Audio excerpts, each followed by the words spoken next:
Free Agency Frenzy, Season 1, Episode 2. How's it going? We got our co host, BIRDGANG 31. What's going on, brother? You know I can't call it Trox. Another great day to talk some football. Free agency moves are going left and right. I'm excited to get into it. Hey, absolutely. Man, did we get a bombshell come just before we went live?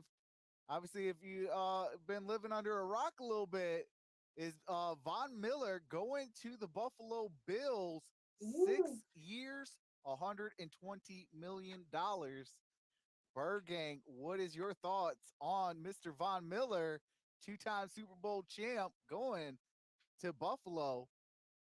Man, I thought for sure Vaughn was going back home to Denver. I was like, you know what? Russ is over there. Vaughn's probably heading back over there, but it seems that Vaughn wants that bag, and he deserves it. He had a hell of Yeah, a Super Bowl. He did great there. He had a nice playoff stretch there. I'm glad, there's still a team out there willing to pay him for his worth.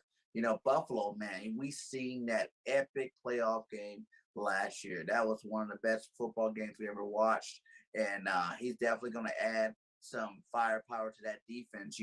If they had him this year, you know they might have won that game. So salute to Buffalo, salute to Von Miller for getting the bag, and I think they're going to really tear up that AFC next year. hey, absolutely. I like that move. I mean, I'm not 100% sure on 6 years. He is an aging veteran, but I mean, it's Von Miller. Like, he's going to give you that production. And then if Yeah, he doesn't think that he's going to give you that production, he'll retire. But I mean, man, 6 years, $120 million. Yeah, they knew wow. they know for a fact he's not finishing that contract. I think everybody in their right mind knows that Von Miller's not going to be there playing football for another 6 years. I can see him do 3 to 4. I can see something like that happening, but in terms of the full 3 years, I don't really see that happening. But like I said, this is final stop for sure on that train, and it's gonna be worth it. He's gonna put out his best effort, to keep being a productive player. And I know for the next 2 years he will be. The Von Miller didn't get hurt last year, and he played a great. He just plugged and played him on that Rams defense. I know he had guys like Aaron Donald on that defense. Leonard Floyd on that defense and stuff like that. But the Buffalo defense is nothing to scrounge at. You got a lot of studs over there, and he's definitely gonna put his mark on that defense once he gets there. Absolutely. I mean, that Buffalo defense is no slouch. Like, I mean, they went head to head with the Buffalo or with the Kansas City Chiefs. Like you said, like that game to me, it was like game of the year written all over it. And then the way it ended, it was just like, if Von Miller was there, it wouldn't have happened. And Mm-hmm. now we're gonna see, Von Miller's there. Now is that gonna happen? I do want to send a little shout out first.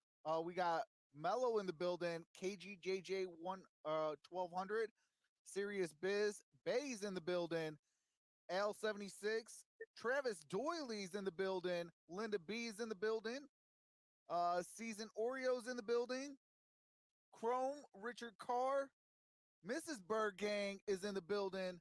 How's everybody doing today? We got Hatter's House 710 in the building. We got GGH in the building. What's going on? Says hi. Chris Casball, how's it going? How's everybody doing today?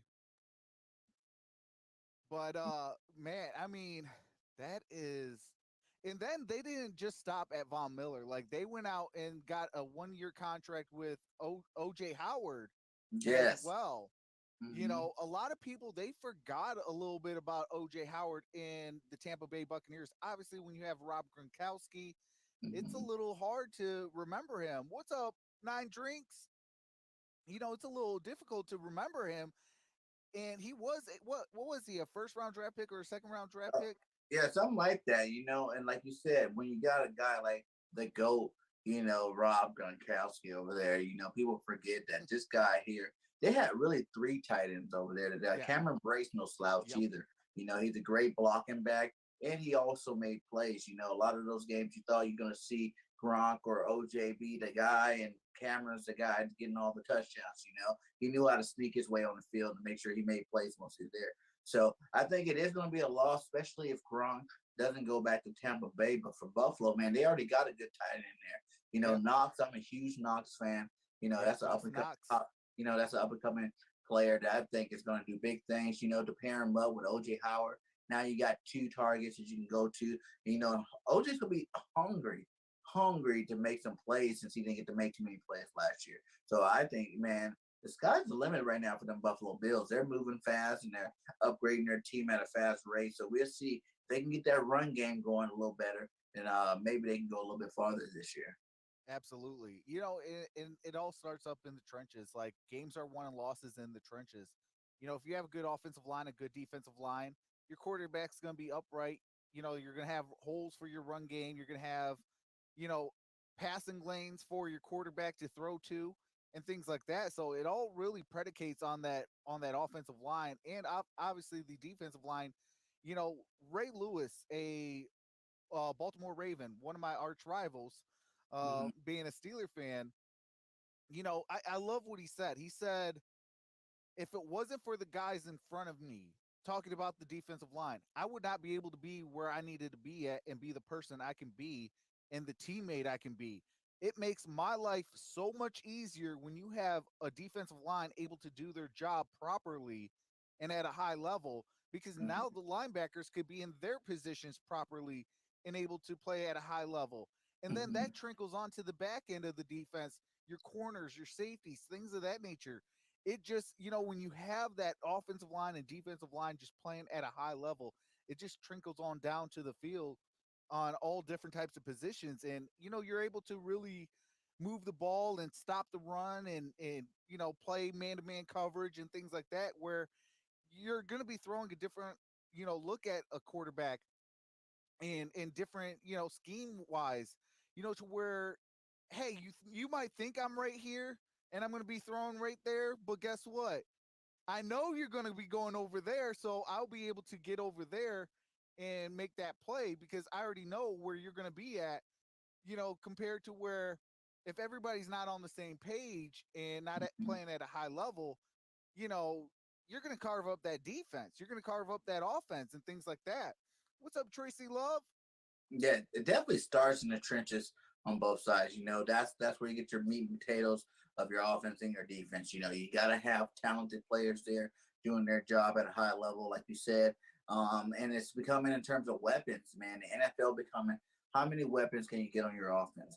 Like you said, like if you whenever you got those teams that only have like one or two targets that are high, you always got the chance of them getting locked down when you got a good defense coming in there. But when all four of your passing weapons are, threats to make big plays, and then you also got a nice running game to complement that. The sky's the limit for your offense. So the fact that they got OJ Howard over there, Von Miller on that defense, they just added both sides of the ball. That's going to take them that much farther. Because they're already hard team to stop. Josh Allen's looking great out there.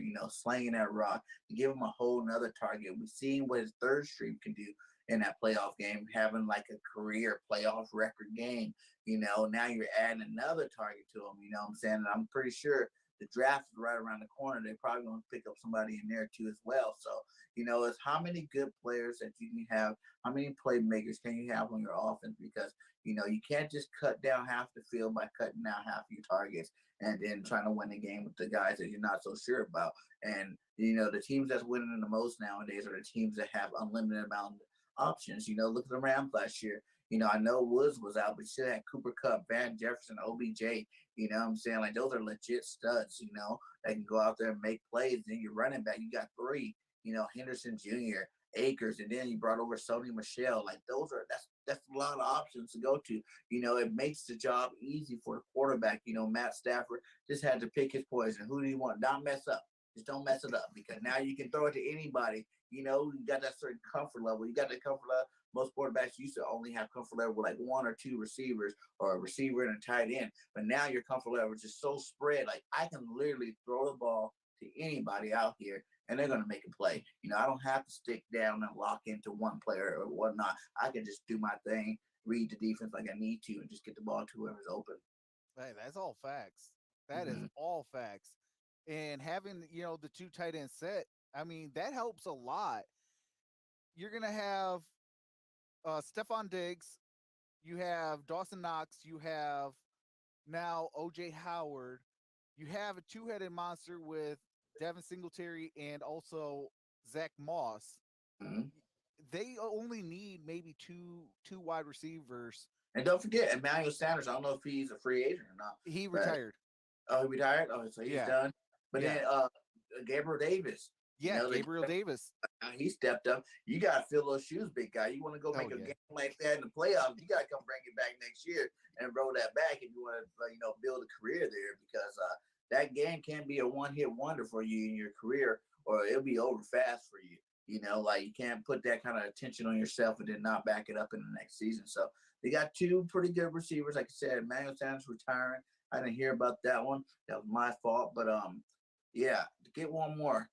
Go out there and grab you one more. The draft is full of talent, in terms of wide receiver position. You can get one in the second, first, third, what I'm saying? It doesn't even really matter right now.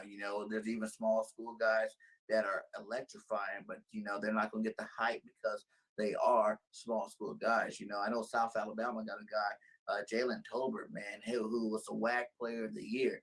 This guy's electric. But you don't hear too much about him right now in the draft just because he went to South Alabama. Who's South Alabama play? Who yeah. do they play? I can't even tell you who they play. But the bottom line is if he's confident like he is, what I'm saying, he comes in there and do what he can do, man. That guy has unlimited talent. So that's what they got to do. They got to go get one more piece to that puzzle. Maybe if they could upgrade any parts of that offensive line, that'd be great because the running game hasn't been as effective as you expect it to be Yeah. with backs like that. So I don't know if it's more of the offensive line. I don't know if the backs having down years. If it is the backs, then hey, this group of running backs coming out this year, you can go plug and play another one. You got the Cooks out there. You got this Walker the third. You got Isaiah Spiller. You got some really nice running backs coming out of this draft. Make sure you upgrade that, and the Buffalo Bills will be complete. And when you got a complete team, it's just come down to coaching.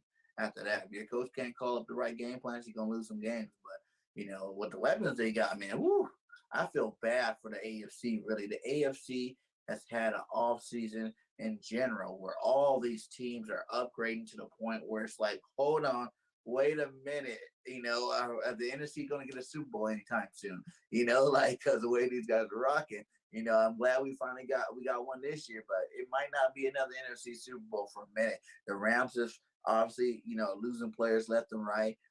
Tampa Bay got Brady back, but at the same time, it's like they're not going to be as complete as they were.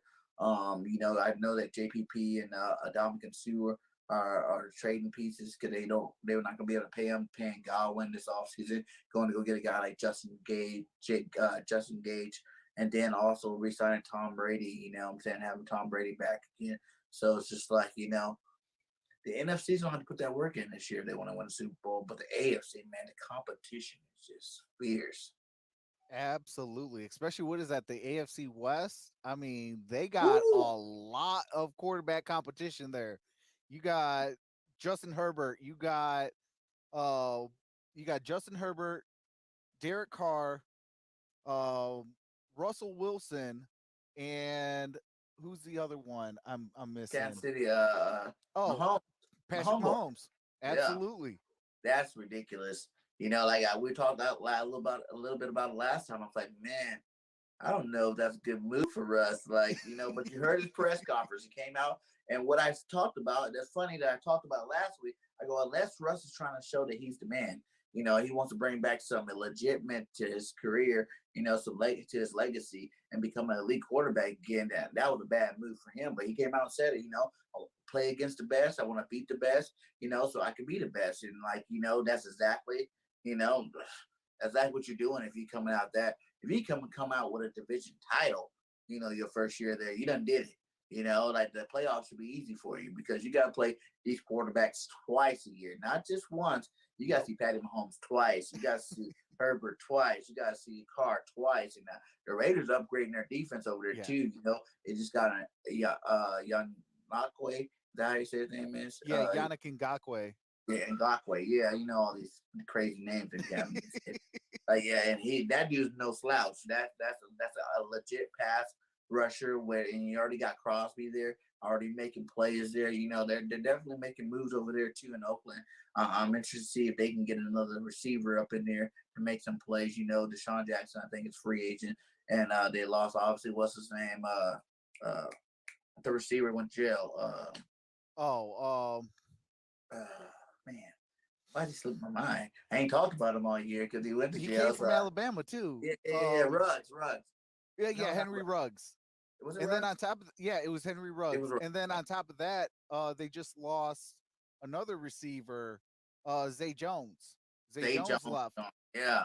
So what are you looking at now? You like we got one of the best tight ends Yeah. in Waller, but then that division's full of tight ends too. You know, you got Kels, you got Waller, you got Cooks over there in LA. So it's like, you know, they gonna have to do it because, like I said, Russ lost Fant. You know, because he never had him, but you know they lost Fant. That was up and coming tight end for the Broncos. You know, like Yeah. they're gonna have to replace that guy with somebody worth anything. You know, which is gonna be hard to do because he was just starting to, you know, reach his potential, you know, as a tight end. So it's like now you don't lost that young talent out there going over to Seattle, and you got to replace. They need some more weapons. I still think, you know, they got Sutton. I know they got Judy, but you know, after that, who else do they got over there? Tim Patrick is over there. Patrick, you know, Patrick's a good receiver. He definitely needs to keep continuing to grow like he has been. I still think they need to go get another big target too, Yeah. you know, to help Russ out because your running back Melvin Gordon. I don't know if he resigned yet, but I know he was a free agent. So if he doesn't resign, you don't, you know, your running game's looking kind of shallow. I know they had a young buck there last year that ran the ball pretty good, but you need more weapons if you're going to compete. You're gonna Yeah. say you're gonna hit the Super Bowl. You're gonna beat the best, man. You're gonna need more weapons to keep up with the weapons that are definitely in that division. Absolutely. We also have this person in the building. We got Not Your Puppet in the building. Hefe's in the building. And we have I think we're all caught up. Okay. Oh, what's going on, everybody? But I mean, man, like that's probably one of the toughest AFC divisions right now. Mm, Is that AFC West, and then for the NFC West, I think if if Seattle can find their pieces, I think they could be one of the toughest divisions as well. Obviously, you got the defending champs in the LA Rams. You still have the Arizona Cardinals. You have the San Francisco 49ers as well. But going back to the AFC, like you have, a quarterback that's possibly, whether Deshaun Watson goes there or not, possibly moving on to a guy that has ended a 17-year drought for the Cleveland Browns, and that is Baker Mayfield. Baker Mayfield sent out, I believe it was an Instagram message, but it was put it yep. on Twitter. That's where I found it at. It was on Twitter, and it was a two-parter, and he was basically saying like this might be a goodbye. There's no hidden message in it, but this might be a goodbye. Yeah, I seen that, man, and I was like, Baker, what are you talking about?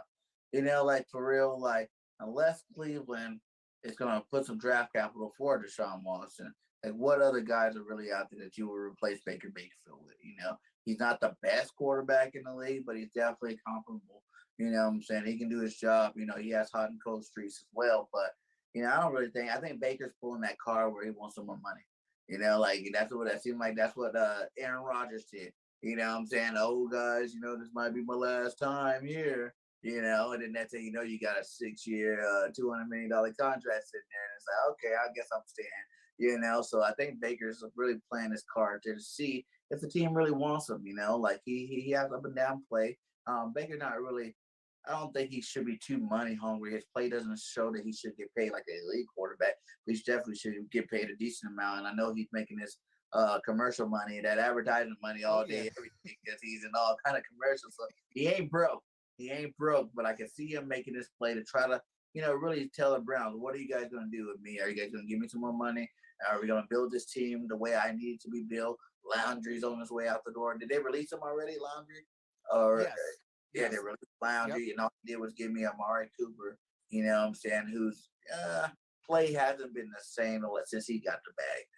Like we got that whole theory of once you get the bag, you know, your play kind of slipped, and Oh that's yeah. what the Cowboys were dealing with Amari. And that's why they traded him off, and re-signed Gallup and Wilson left over there. But man, he can't do it by himself. We go back to the weapons. How many weapons you got? You got one of the best running games in football, two of the best backs in football, and Hunt and Chubbs. Like that's amazing now. But what about Baker and his passing game? Yeah. OBJ left, Landry left, and all you did was replace both of those guys, which I arguably could say, probably are even better than the way Coop's been playing lately. You know what I'm saying? Like OBJ definitely plays better than him now. I know OBJ's hurt, but what are you going to do for your quarterback? And then maybe that's the real reason why you probably want to leave. Like, okay, guys, you guys took away my targets. My targets are all gone. Then you replace them with this guy, and then they're I heard both of their tight ends. Hooper's looking to leave if he hasn't left yet. And Yeah. Doctor, Hooper was released earlier today. yeah, Hooper's leaves, and then was it David Ajobu or what's his name? He got franchise tag. David Njoku. Oh, he's saying Yep, he got okay, franchise tag. but still, like one tight end is not gonna do it. Well, they Like still have Harrison Bryant as well. They got a two tight end set. I like both of those guys. over I two. would like to, yeah, I would like to see David Njoku kind of take another step up. I think right now I feel like Harrison Bryant is outplaying David Njoku, and Harrison Bryant, I believe, was like a mid-round draft pick compared to David Njoku, who was at least a first or second round draft pick. Yeah, people been waiting for Joku to do it. Yeah, I'm one of them. I thought this guy was a super stud and was going to yep, start tearing up the league. I think he had that one good year 2 years ago where you're yep. like, okay, this is going to be your next star tight end in the league. And, Cooper went over there, took some plays away from, like you said, Brian's over there now. So he hasn't stepped up to the plate. They franchise tagged him. Hopefully he can take that money and step up to the plate. Maybe it's because the room was too crowded. And now, Yeah. it's a little thinned out. So let's see what he can do. Like I said, like in terms of tight ends, who do you got? I mean, not tight ends, receivers. Who you got? You got Cooper. You got Peoples Jones. I Yep. think he's still there. But besides those two, like there's no real threats. You Yeah, know, Anthony Schwartz is still there, but after that, it's like they just got rid of Rashard Higgins. They got rid of uh, Jarvis Landry, and then obviously last year they got rid of OBJ. That's three top tier targets yeah. that they just lost, and all they replaced it with was the Amari Cooper Mhm. acquisition.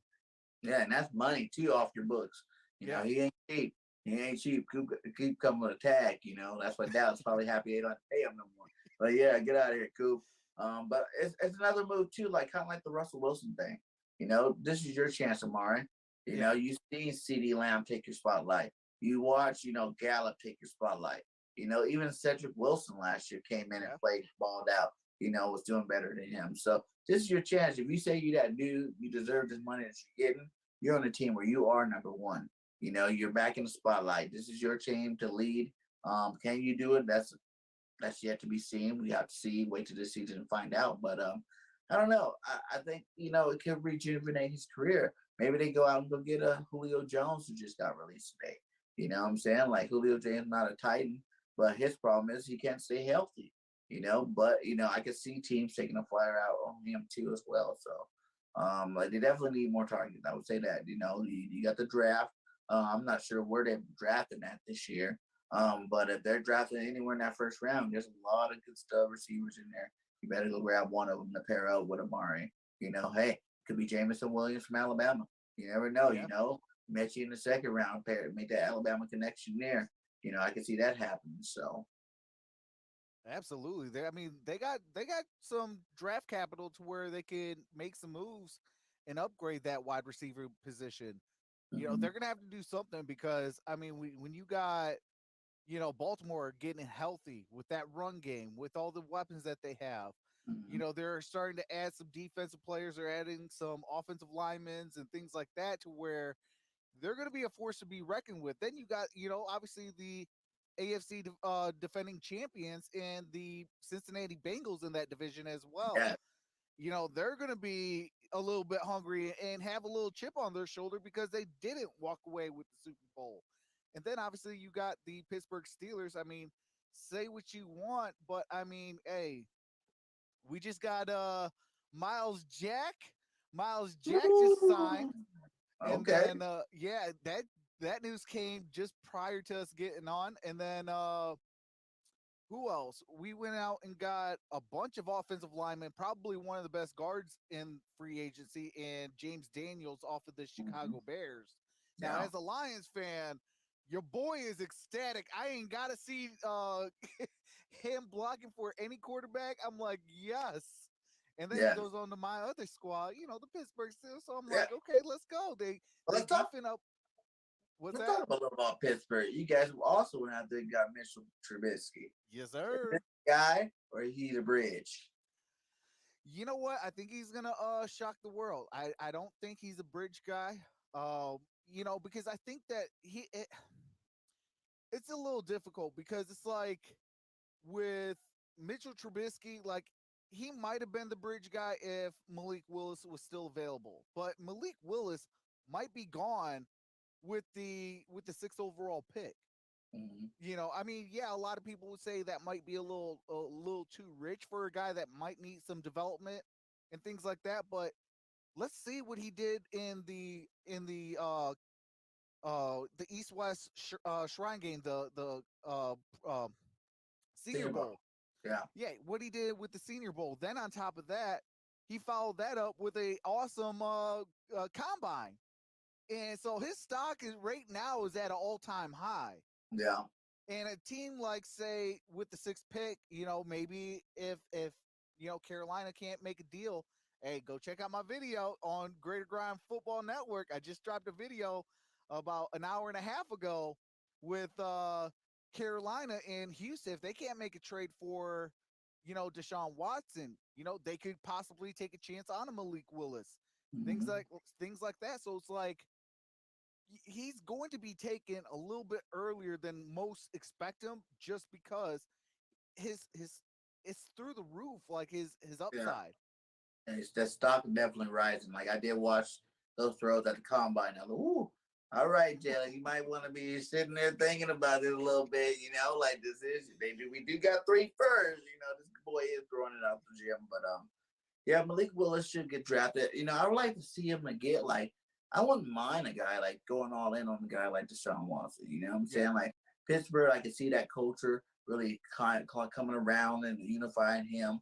He's still got great targets over there. You know what I'm saying? Might as well go do it. You know what I'm saying? Go all in. Go get your new quarterback. Now that um um uh Big Ben's retired. yeah, And plus the Flores connection. You heard him talk about the only reason why he really wanted to go to the Dolphins was Flores was the coach. And guess what? Flores is in Pittsburgh. With that correlation could really work out there. You still get your coach. He's not the head coach, but now you also got him and Mike Tomlin. A guy that definitely gonna go to bat for you. You know what I'm saying? He'll tell the media to shut up, talk and answer my quarterback them questions. You know what I'm saying? Like he's here to play football. We sit here, we study every day, and we take care of business. You know what I'm saying? That's kind of quarterback. I mean, that's the kind of coach you need. Coming out of a situation like this, someone that's going to have your back, go to war with you, and make sure that he keeps his quarterback protected. You know what I'm saying? And then all you got to do is go back it up on the field. And that's the best place to be at for any quarterback there is. So, and then, like I said, you got the support around you. You got supporting cast around you. You got one of the best up and coming young backs in the league, and Najee Harris. Man, I told everybody when Najee hit the scene, he gonna hit it right, and we watched him hit it right last year. That boy's a beast. You know what I'm saying? Them Alabama boys be cranking out them running back oh lately. They yeah, be cranking them out, and he's a mini Henry. Yeah, that's why I call him mini Henry. A little bit more probably versatile than Henry because he's more of a passing receiving back than Henry, but definitely can do both. He's a big yeah, boy. He can handle his business. He can run the rock. He can catch the rock. He can do it all. So Pittsburgh, yeah, I feel like they're quarterback away. You know what I'm saying, for making some noise again. Big Ben had a decent season this year. Could have been better. yeah, But he knew it was at the end of he was at the end of his rope. He knew it. yeah. He felt it, and when you got a guy halfway out the door, you're not gonna get the best play from him. So go get you some young talent. Deshaun Watson ready to prove himself all over again to the world. And now you got a guy that with a chip on his shoulder to coming out there to lighten it up. So that's definitely a destination. I also heard Atlanta's talking about, getting him. That's supposed to be a deal that's kind of in the works there. Getting Deshaun Watson and trading Matty Ice to the Colts. The Colts Yeah, need a quarterback, and obviously Texans aren't trading Deshaun Watson to the Colts because it's interdivision. They don't want to play him 2 times a year.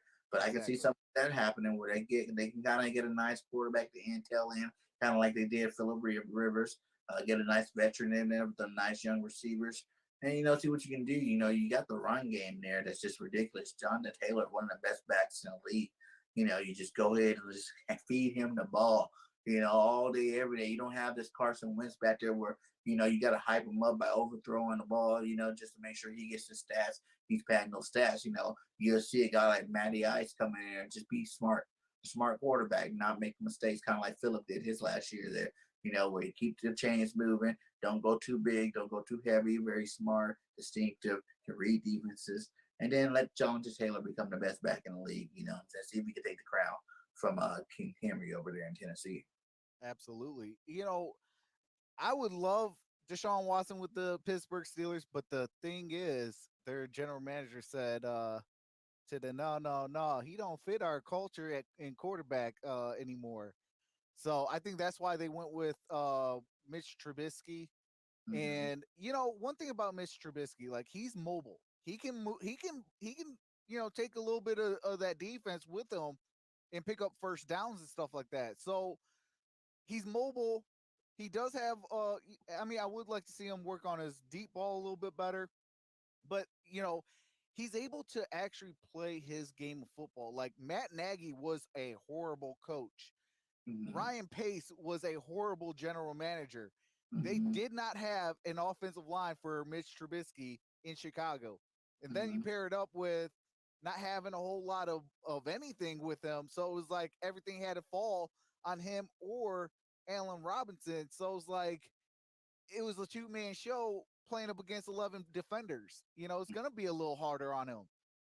And then when he went to Buffalo, I watched and covered on this channel all of Buffalo's preseason games. And when I seen, I almost said Deshaun Watson. When I seen Mitch Trubisky out there, I just seen a different quarterback. Like I didn't see that same quarterback of the Chicago Bears. And Mm-hmm. then on top of that, he got to learn from one of the best quarterbacks, up and coming quarterbacks, in Josh Allen. So it was like, he I think he's grown as a quarterback. So that's why I'm just like I don't think that he's going to be kind of a bridge guy. I mean, if there's a Malik Willis, then obviously, yeah, you're going to take a Malik Willis and move on, Mm-hmm. and be that bridge guy. But I feel like right now, I think that, with the chip on his shoulder, he's ready to prove something that, he was a former second overall pick. The Yeah. Bears traded up, passed on a Deshaun Watson, passed on a Patrick Mahomes for Mitch Trubisky. I mean, obviously, as a Lions fan, we all joke about it and laugh, with the Bears about it. But real talk, like, he kind of warranted that second overall pick, in short sight. But obviously, now with hindsight, it's like, okay, well, yeah, I would rather have a Deshaun Watson. I would rather have a Patrick Mahomes, Mm-hmm. in retrospect. But at that time, it was like he was warranting that second overall pick, and they just never built around him. Like you had one right wide receiver. Like going back to what we were just previously saying, is like, what were their weapons? Mm-hmm. They don't really have a whole lot of nothing. Yeah, and a lot In of people don't, Chicago. and a lot of people don't realize that. We put a lot of back quarterback tags on a lot of these guys. They don't realize, usually if you're drafting top 10, that means your team didn't play very well. You know what I'm saying? You're on a not so good football team. So, these guys are getting stuck with being on these teams that are trash. Like and we're looking at them like, why can't you make it happen? Why can't you make it happen? They use our franchise first round pick on you to go, change the culture here. But at the end of the day, it's like football's a team sport. And Yeah. a lot of these quarterbacks, they get it. They're stuck on these bad teams for 6 years and then they never do nothing. Then you're wondering, like, what's going on here? Like, why aren't you doing anything? And it's like, come on, did you not see the team they play for? Some of these guys just need a chance. Like you said, that fresh air, go to play for a winning organization. Like he felt the playoffs last year. You know what I'm Yeah. saying? Even though he was sitting on the sideline, he felt that environment. He's got to see that by firsthand. You know, he's seen what a good quarterback does in playoff games, you know, to try to rally their team in these victories. And he probably said, okay, I can do that. You know, I was drafted to do that. So, you know, I'm not knocking it 100%. You know what I'm saying? Like Travinsky hasn't had the greatest career so far, but who knows? Like you said, he can turn around. He got weapons over there. He got a strong running game over there. And now he, you know, he got a good defense. So let's see what happens when you put him with a winning organization. Yeah. And like you said, sometimes you just take that fresh air. You can break from football, being the guy, sit back, relax, and miss it for a second. And now you got your second opportunity to go in there and show, you know, so what you can do. So I think, yeah, this guy, it could be, you know, it could be his new rebirth, the Mitchell Trubisky, the guy we didn't see in Chicago. You know what I'm saying? He can come back on the Pittsburgh team and become that next Ben Roethlisberger for them. Absolutely. You know, and that on top of that, we gotta mention also he has Mike Tomlin, one of the best coaches who gets the most out of his talent. Mm, You know, he's gonna make sure Mitch is well prepared. If not, he's not gonna be playing. Like, even facts. though he's the guy, he's not gonna be able to play Mm, because that's how Mike Tomlin is. Like, he's gonna give you the keys, but you gotta show like, hey, look, I'm that guy. Each and every single play. If not, you know, they will move on from me. You know, yeah. I mean, Chicago did make the playoffs twice with Mitch Trubisky. Obviously, we had that world's famous double doink that game with your Philadelphia Eagles. Yes. Yep. Yep. You Knocked know, him. you know. So I mean, that famous game, and then you know, obviously, it was both one and done's. Like he made the playoffs and then was gone in the playoffs just as fast as he made it.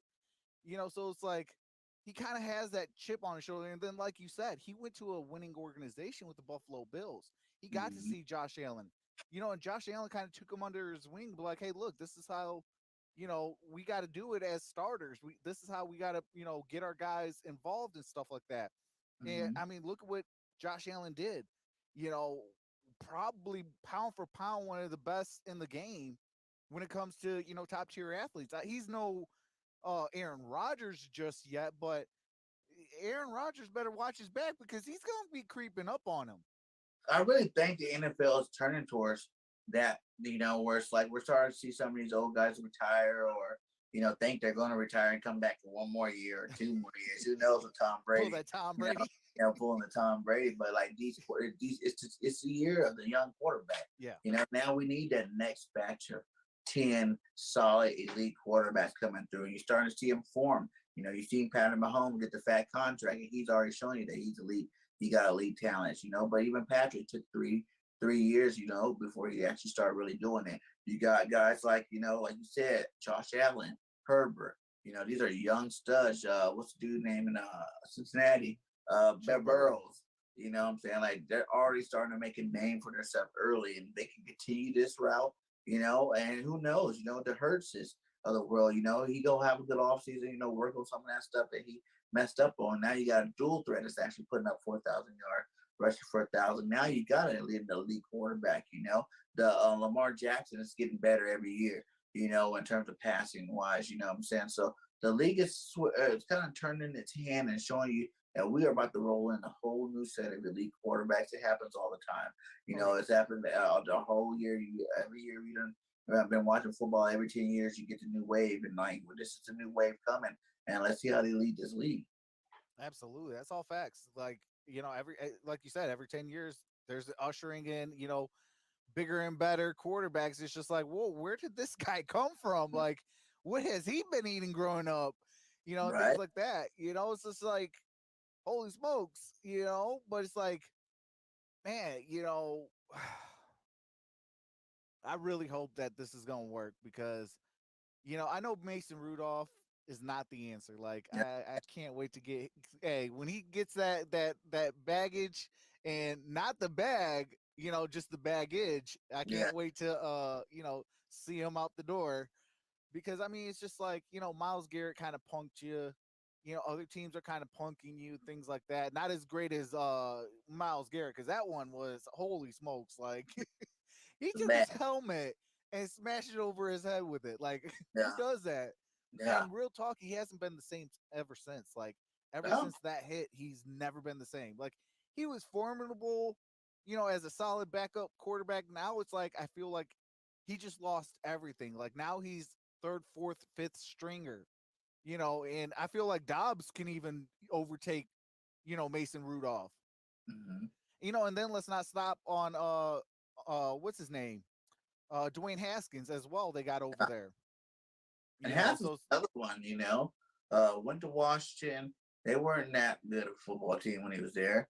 yeah, He had a promising career. Does he have all the skills it take to be elite? No, probably not. But you know what I'm saying, having a guy like Mr. Trubisky that's in his sight, they're like, you know what? I might be able to take this job. You know what I'm saying? Like it's gonna bring competition in that quarterback room and gonna make Mitchell Trubisky make sure he works for that spot.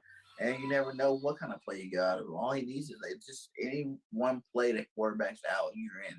So it's like you always got a chance. And Mitchell Trubisky's been out a couple of times too. So you never know. It's like, if I was asking about if you want to make a mark too, you make sure you're sitting there in that backup role, ready to roll. You know what I'm saying? That's going to be the best way for him, to develop. The more you develop is the more you play. And the more you're back up at a young age, the less chance you're ever going to be a starter. So I look for him to fight this offseason and see what he can do. absolutely. And Here comes the money. Here we go. Money talk. Here comes the money. Here comes the money. Here we go. Money talk. Here comes the money. Yes, sir. DJ Shark is a Ooh, Detroit Lion. I man. personally love it. Like he was so underrated with the Jacksonville Jaguars. Now with a fresh, like we've been saying, fresh air, a new city, things of that nature. Like I feel like he could revamp that career that he was highly touted coming out of college with.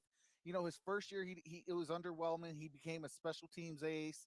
Then he had a breakout year, became a Pro Bowler, and then kind of fell out of favor again last year. So it's like now this year with the new city, new team, and things like that. Like I just feel like he could be that wide receiver one or wide receiver two. Depending on Hey, where you I'm want to glad put. my Rossi Brown's going to be y'all one now. Come on, that's my guy. That's my Hey, guy. real talk though, he plays better in the slot. Like if you put Amon Ra in the slot, and then you got DJ Shark on the outside, you put another outside guy, possibly the NFL draft, and then you know, um, you Imagine got if you Josh got Reynolds yeah, as well. Drake London. And now you got Oh the man, two bros yeah. back together again. They already love each other. Oh You know yeah. what I'm saying? I got that Broham on that receiving core, man. That'd be nice. That'd be nice. Then you got your big body. You got Shark over there. It's crazy because they had got Marvin Jones, and now they ship you got now you got a Shark over there in Yeah. Detroit. Now Yep. that situation is really gonna come down to not Stafford, golf. Yeah. You know, Jared Goff. and Yeah. golf realize, okay, you're back in a situation where they're supporting you again. You got the narrative around your name. Can you kick the narrative? Can you kick the narrative? We don't want to have golf plays. You know what I'm saying? Like we had Stafford plays when he was there. You know what I'm saying? Like you need to show that you are, worth that first round pick. What was the number one overall pick? And go out there and fight for the respect of the league. Because right now people don't think too highly about him. And I think, the more talent they bring in here, it's either you got to make those plays or now they're going to think even less of you because, hello, we just added more weapons for you. That should means your play should definitely elevate. And if it doesn't elevate, then, you might be looking out the way, another Carson Wentz situation where you're like, hey, you're out of here, my guy. We're going to trade you or release you or whatever we got to do to get a new quarterback in here. And like now, they didn't do it this year, obviously. They know they need more talent and they're getting that talent for him. So it's interesting to see how Goff handles it. With DJ Sharp, like you said, that's a guy that definitely underrated over there in Jacksonville. That was horrible. You know what I'm saying? That quarterback carousel they had over there is not to be anything. You had Minshew, that 1 year Minshew was over there. He had one good year with him, but other than that, you had all kind of people throwing you the ball over there. And Trevor Lawrence this year, he's a rookie. Making rookie mistakes on a bad team with a bad coaching system and everything. I thought Sharp might even see about staying since they got Dougie P. You know what I'm Yeah. saying? Because Dougie P know how to get the receivers the ball. So I guess he didn't feel like that was a place for him or they didn't feel like they wanted to resign him or whatnot, whatever the case is. But yeah, he got a new home in Detroit. he can definitely, like you said, be that number one or even the number two over there. You know, 1, 2. I like to call it 1A and 1B. You know, Yeah. because regardless of where you're playing, like you're on the field, you're a Oh starter. yeah. You know, Yep. so that's gonna be nice over there. Now, like I said, Ahmad is better in the slot than he is, on the outside. But like you said, if we're doing a two receiver set, you got to have him out there. Oh Let yeah. him, Oh yeah. Two receivers say he has to be out there. Like you're just not gonna set him all out on the side because he plays a little bit better in the slot. No, he could play on the outside. Make no doubt about it. Like I'm on Ross St. Brown. I'm not a fan of the St. Brown brothers, obviously, because I got to see. I can never say his first name, like Equimnus St. Brown. yeah, we're in the Packers. Yeah, with the Packers, and he's just never been that guy. And so I was just like, okay, But then I'm on Rod, like That he's dude's a definitely the beast, better man. brother. Like Like he's receivers wise, USC is starting to crank them out. Now, yeah, shout out to my team, USC in the building. Those guys, they really started to crank out some really nice receivers, man. Like, I know they had a stretch of bad receivers that were good there and not so good, with the Jareds and Marquise Lees and whatnot. Even like some people are on the fence about Aguilar. We drafted Aguilar, yeah, and I think he had some bad years, but he also had some good years recently. So yeah. he's working his way back into the league and making plays. So I like to see now. You got Ahmad Ross Brown, you got Drake London coming out. You know what I'm saying? Like the receiver game over there at USC starting to pick up, and I imagine like with the coach that they got. What's that dude's name again from Oklahoma? Lincoln Riley. Oh yeah, Lincoln. Yep. Produce a lot of more stars. I've already seen top recruits changing where they're going. They're starting to go to USC again. He's gonna bring that that fight back to USC that we need over there, and he's gonna keep cranking them out because you're gonna always have a good quarterback there with Lincoln Riley there. He's been cranking out these first round quarterbacks left and right, and we still got Rattler coming out again, and then the list is gonna continue to grow. I think. And when you got a good quarterback, you got to get those good receiver prospects, and we're gonna start seeing some studs come out of USC from here on out. Absolutely. We got another $4.99 super chat from. Oops, on. Okay, come on. Is it broke now? Hold on. What happened? All right, hold on. Here comes the money. There we go. Here we go. Another Money $4.99 talk. super Here chat comes the from money. Here comes the Passmaster. money. Here we go. Money talk. Here comes the money. He says, "Hey Trox, what do you think about my Vikings signing Jordan Hicks and defensive line from the Bills? Keep up the good work, brother. Mods and chat rock too. Cheers." Um, I don't remember what defensive lineman they signed from the Buffalo Bills, but I know Jordan Hicks.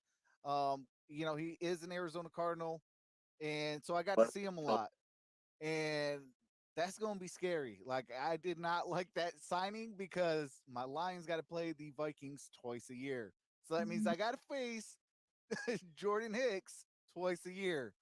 And but if you're a Vikings fan, you gotta love that acquisition. That was a solid acquisition. Like that defense was kind of trending on the low. You add a Jordan Hicks, you add a guy from the Buffalo Bills that's played some meaningful football.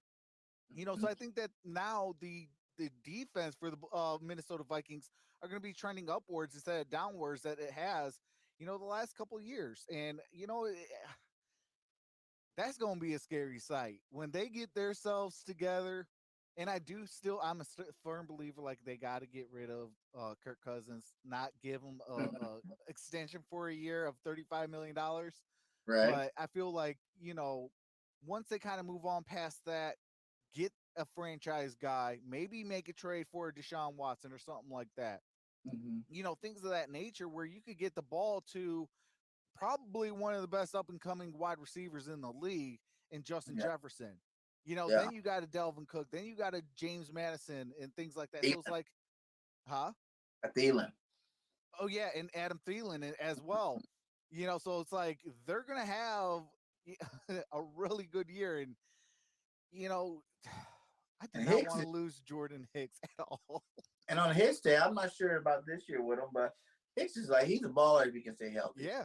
You know what I'm saying? And like you're losing Anthony Barr this year, and I think that would assess Barr's play's been dropping a little bit over the last couple of years. I'm not Yeah. sure why, but he just hasn't been the same. I don't know what it was that made it that way. But you got Kendricks over here, who's an absolute stud. You know what I'm saying? And Hicks played with Kendrick's brother when he was here with the Eagles. You know what I'm saying? So Yep. you probably already know of them. They're probably already familiar with each other. And man, I'm telling you, like Hicks healthy is a good linebacker, and like like I said, you got Kendricks holding down that middle, or even you can let Kendricks run free now. Let him do his own thing. Let him get after the quarterback a little bit more. Let him upgrade those stats, and then leave a guy like Hicks in that middle of that defense and let him run a while. So yeah, that's definitely a good pickup for Minnesota.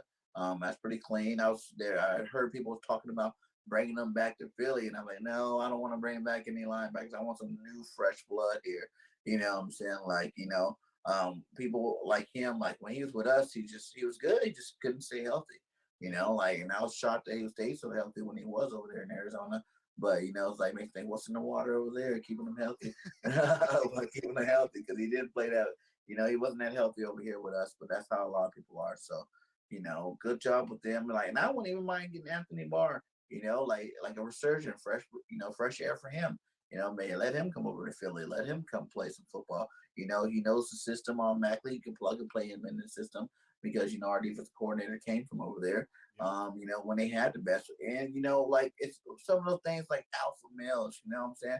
When you're alpha male on a football team, and you guys go get another alpha male like a Kendricks. Like they added Kendricks after Barr was already there. Now you got Kendricks here who just totally dominates. You don't get as much hype anymore. You're not getting as much attention anymore. And then, that kind of makes you play a little worse. You know what I'm saying? Like, if you're that type of person, they're not all like that. Some of them love it. I got another bad, football player on the side of me. Let's get it together. But some people, they take the other way, like I said, the Carson Wentz thing. Don't bring competition in my room. Because when you bring competition in my room, now I'm not, I'm like, what's going on? I thought I was that dude. I thought I was the guy that's what you guys would have put the team on my back and let me rock it. And Kentrich definitely took that role from him over there in the Vikings. So it's like for him never to get it back, and probably had a couple of injuries here and there, to keep him out of the lineup. And you just watch another guy just be that superstar that you want to be, that you're supposed to be. Sometimes you got to leave and go find your superstar somewhere else, be the leader somewhere else in another defense. And, I know he's had a couple of down seasons, but like I said, he's still a beast. Like, Anthony Barr plays some great football. Like, he's a great football player, and, just getting him in the right situation might, rejuvenate his career. So, Anthony Barr, if you're listening, come holler at us in Philly. We definitely need some more upgrades. We got Hassan Reddick, baby. Yes, I'm happy about that. Reddick's will definitely dominate and kick some butt for us this year. But we need those regular linebackers, too. Reddick's more of a pass rushing linebacker, and we need some coverage guys out there, like Barr and a couple of these other linebackers out there, and some guys that's going to stop the run and plug and play, guys to upgrade that linebacker position. Absolutely. Shout out to Herschel. He has a 4-month membership. Says, hey, Trox, thanks for everything that you do. And we have Travis Doyley with another $10 super chat. I still don't know why that thing's not working. Okay. Here comes the money. Here we go. Money with the $10 super chat. Here comes the money. Here comes the money. Here we go. Money talk. Here comes the money. Says, who else should the Lions sign? Let's see. Well, I do know that we need some linebackers here, like in the worst way. I am happy that we did get Alex Anzalone back. I am happy that for me, I feel like if we could get Jalen Reeves-Maben back in that linebacking room, as well as the special teamer too, like he holds value on both sides, special team ace and at least a third or fourth linebacker. Mm-hmm. And then I feel like at that point we can go into the draft and really assess the draft picks for linebackers. Also, I want Terrell Crosby back. I don't know if you guys know this, but I love me some Terrell Crosby. The dude can play every single position on the offensive line. He could play the left tackle. He could play the right guard. He could play the left guard. He could play the center, the right tackle. Like he could play all five positions. You know, for me, he is like a a jack of all trades, but a master of none. But you need a guy to fill in as that second unit. You know, a guy goes down on your first unit. You could plug and play this guy, and you're not gonna miss a beat. Like I love me some Terrell Crosby. You know, and plus he kind of has a little bit of familiarity with that Oregon system. Panay Sewell, things like that. So it's like, they can they. I feel like when you have continuity like that, it breeds winning culture. Like you could be like, okay, hey, look, I know you've been here a little bit longer. What do I do to fit the Detroit Lions verbiage? And things like that. Because obviously, what we ran in Oregon is different than what we Mhm. run here in Detroit. So that'll make Panay Sewell a little bit better. And I'm still a firm believer. Let's go get Panay Sewell on the left side where he's actually way better. I mean, but he's only above average on the right side. Mhm. Yeah, it's cool to have Taylor Decker on one side and Panay Sewell, but I still feel like we need to get rid of Taylor Decker, move Sewell to the left tackle, and then we go out and get ourselves a right tackle. And And then that go out and get Anthony Barr. Give him a shot. You know what I'm saying? Like you got to need linebackers. He's the one inside the division. He can get at the Vikings 2 times a year, pull that old Brett Favre thing there. You know what I'm saying? Stand inside the division to make sure wreak havoc over there. Make things a lot harder for the Vikings. You know what I'm saying? Like you got to see me twice a year now. Thank you, Kendricks. I'm back. Just my division. You know what I'm saying? Like yep. it would be a nice rejuvenating move for Barr too. You should definitely look into that one. Yeah, possible. That's definitely an option. I wouldn't mind him. I mean, he would have to come on a friendly contract just because like of those down years. Like what Anthony Barr are we going to get? Are we going to get the hungry motivated one that deserves to be paid, or are you going to give the what you gave the last 2 years or even Yeah. 2.5 years? Like Yeah. I'll give a friendly contract for that, give you a flyer on that. But if we're going to get the guy that was the guy in Minnesota, then absolutely, go after him and pay him that bag. But I'm always a firm believer you got to be financially stable, especially, you got $208 million to spend on players, Woo. whether they're past, current, or future. Like you got $208 million. Ebonically speaking, if you divide that up evenly, that's just under $4 million a person. No. You know, Imagine the star talent if you gave everybody $4 million. Like, yeah, you wouldn't be able to go get like a Tom Brady or these guys that want 30, 40, $50 million. But if they would all say, you know what, look, I'd rather have rings than money because I could recoup money doing a Baker Mayfield and having all these doggone commercials and stuff like that. Yeah. Look at Michael Jordan. Michael Jordan is a prime example. Didn't take a whole lot of money playing basketball, but look at Jordan shoes. Like that made him enough money. Then he had commercials. Then he had, different collaborations and stuff like Movie. that. A Yeah. movie deal, Mhm. things like that. So it's like he made his money and he has the championship rings. Tom Brady. Tom Brady does not need to go after the bag. You know, The Michael Jordan of football. yeah, the Michael Jordan of Mhm. football. Like, give me an offensive line. I'll get you the ring. Just give me an offensive line and some weapons. Give me a defense. Give me the Mhm. things that win football games. And I feel like, if the NFL and some of these players would actually realize, like, look, you got 208 million divided by 53 players. If you can take at least just enough for what you need to survive, obviously just give me $1 million or $2 million. I'm Right. good for my Right. entire life. I I'll mean, put that into some crypto or something like that and make more money on it. right. you And know, like but I was gonna say, but yeah, you're right on it, Trox. Like if these guys, these big quarterbacks too, especially the ones how they're just riding the trend. Oh, it's the next contract, so it has to be the biggest. It's the next contract. Stop riding that trend if you want to win money. Look at the Dak Prescott now with the Cowboys. They're losing players. You know what I'm saying? And he didn't win a Super Bowl. He ain't yep, even made it past the first round. Yeah, you know what I'm saying? But now you got this fat contract that's going to prevent the Cowboys from actually adding the talent you need. You need to take lessons from the GOAT. You know what I'm Yeah. saying? And like all quarterbacks need to think that way. You know, who cares that you're top 10? You know, that money is ridiculous money. You know what I'm saying? Like, you don't need a $200 million contract. Be happy with your $80 million contract. $80 million is a lot of money. Like you said, you win, you're going to get more endorsement money than you're going to get on the football field. The football field shouldn't be your main asset of income. You know what I'm saying? Like, you make way more if you get a Nike deal. You know, and guess what? When you win Super Bowls, like you said, that's when those endorsements kick through the door. That's when you're making sure you're making all this extra bank there. You know, like you said, Tom Brady, Jordan, these guys are smart. They knew that money, I ain't worried about that. I'm gonna get that. I'm gonna get that. You know, I need to win rings. I need to win championship. It's a team sport, and that is the biggest team gesture you can make. Is taking a little less, not being the number one quarterback, being the top. You know, you still be top 10. You know, you're looking at 7, 8. You know, around their highest paid quarterback. Take that money. You know, and leave your team an extra $15 million, you know, with incentives, the way you sign up signing bonuses, that $15 in cap space is plenty enough to add 2 more weapons, you know, to your roster. You know, like, you know, they got to look the bigger picture, you know, and guess what? You win more, you get more. You win more, you get more. And that's how it is. You know, you're a Super Bowl champion quarterback. You can never take that away from you. You know, like you keep that forever. Yeah, absolutely.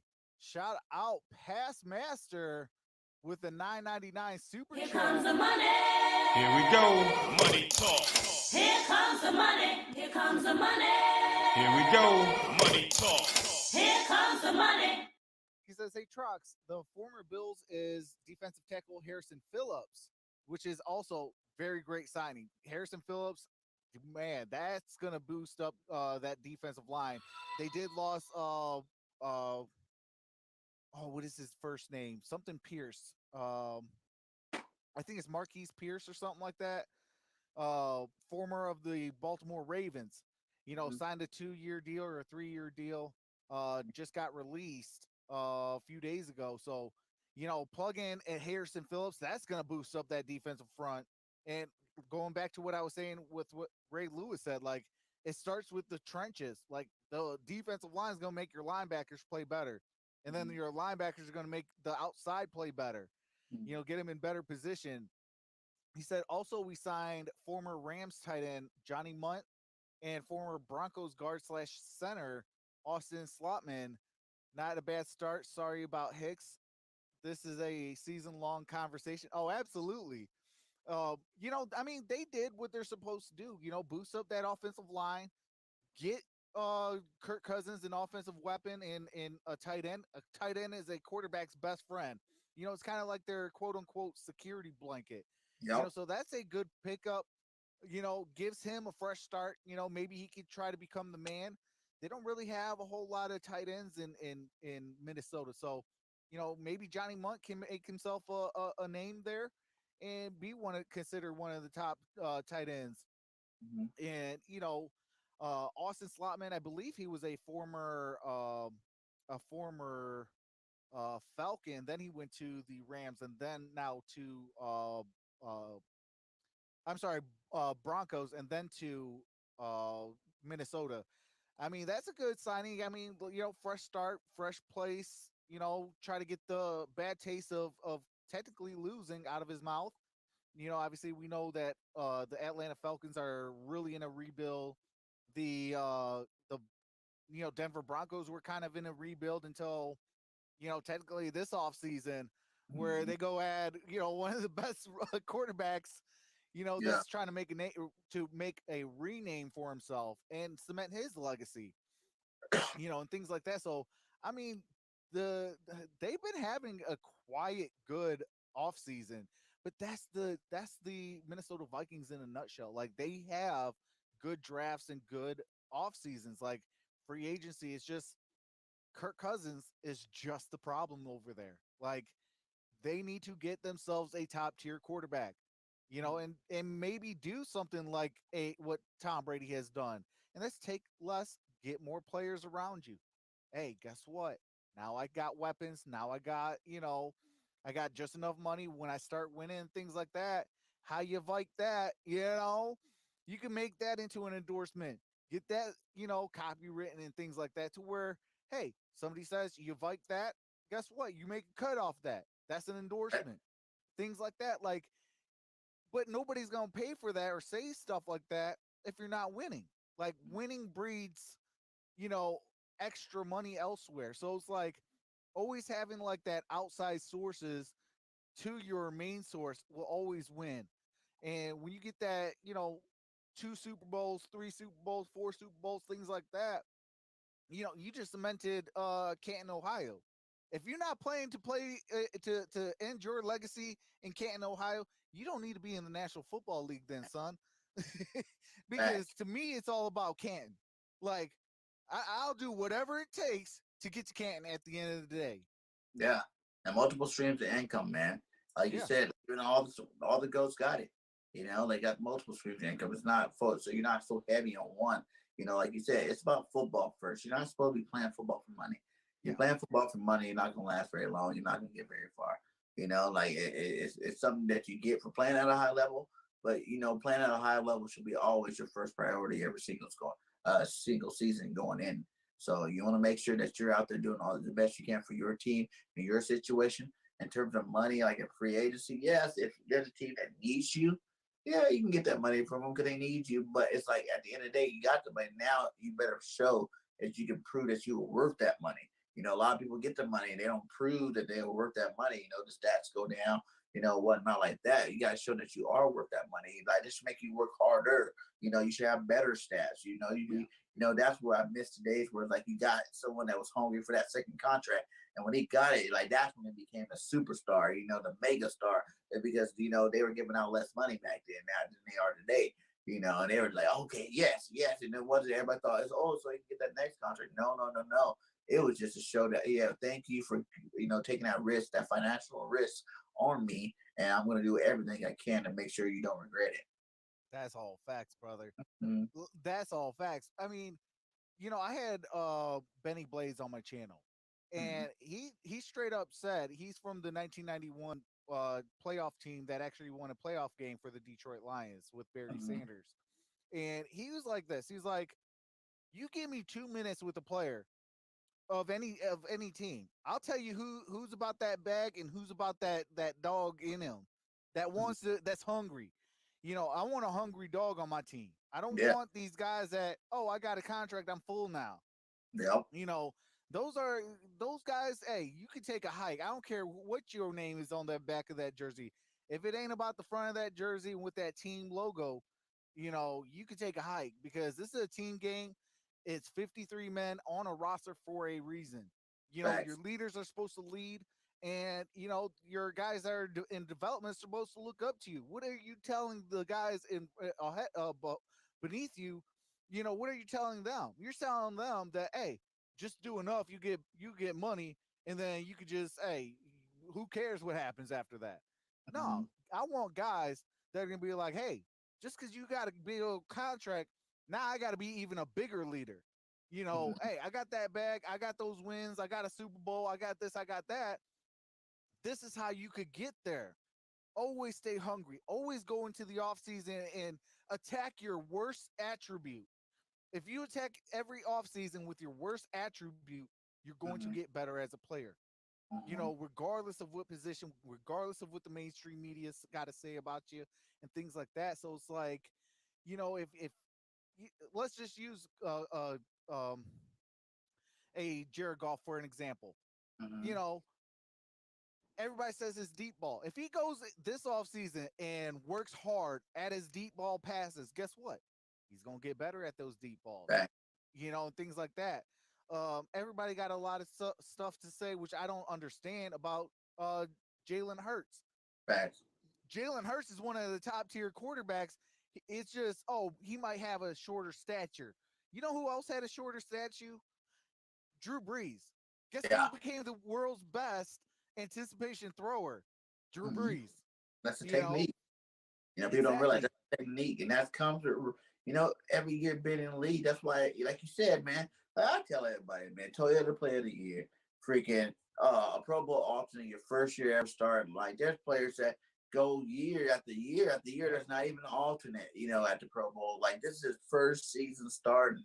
You know what I'm saying? Like if the sky is a limit, the man's 23 years old. You know what I'm saying? He hasn't seen nothing. He just started seeing defenses now, and it takes those years to read them. Once you read them, like Drew Brees, yeah, he went to Pro Bowl with San Diego, but he still wasn't the Drew Brees that went over to New Orleans. Yeah. It takes two things: you developing as a passer in terms of like everybody say he got a noodle arm, and he can throw. You've seen him; he has the longest pass last year, 95 yards, and that was a 50-yard bomb down the sideline to Quest. Quest ran the rest, obviously, but that was a bomb. You see the Deshaun Jackson bomb. It's not that his arm isn't lacking of the talent. It's just the reading, the progression, being able to understand what defenses are trying to do to you. Understanding which read is the right read.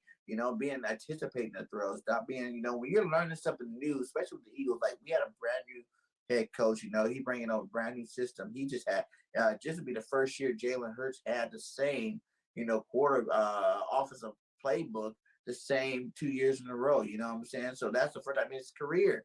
I'm talking about college. I'm talking about the 1 year with WP, and now you got Nick Sirianni.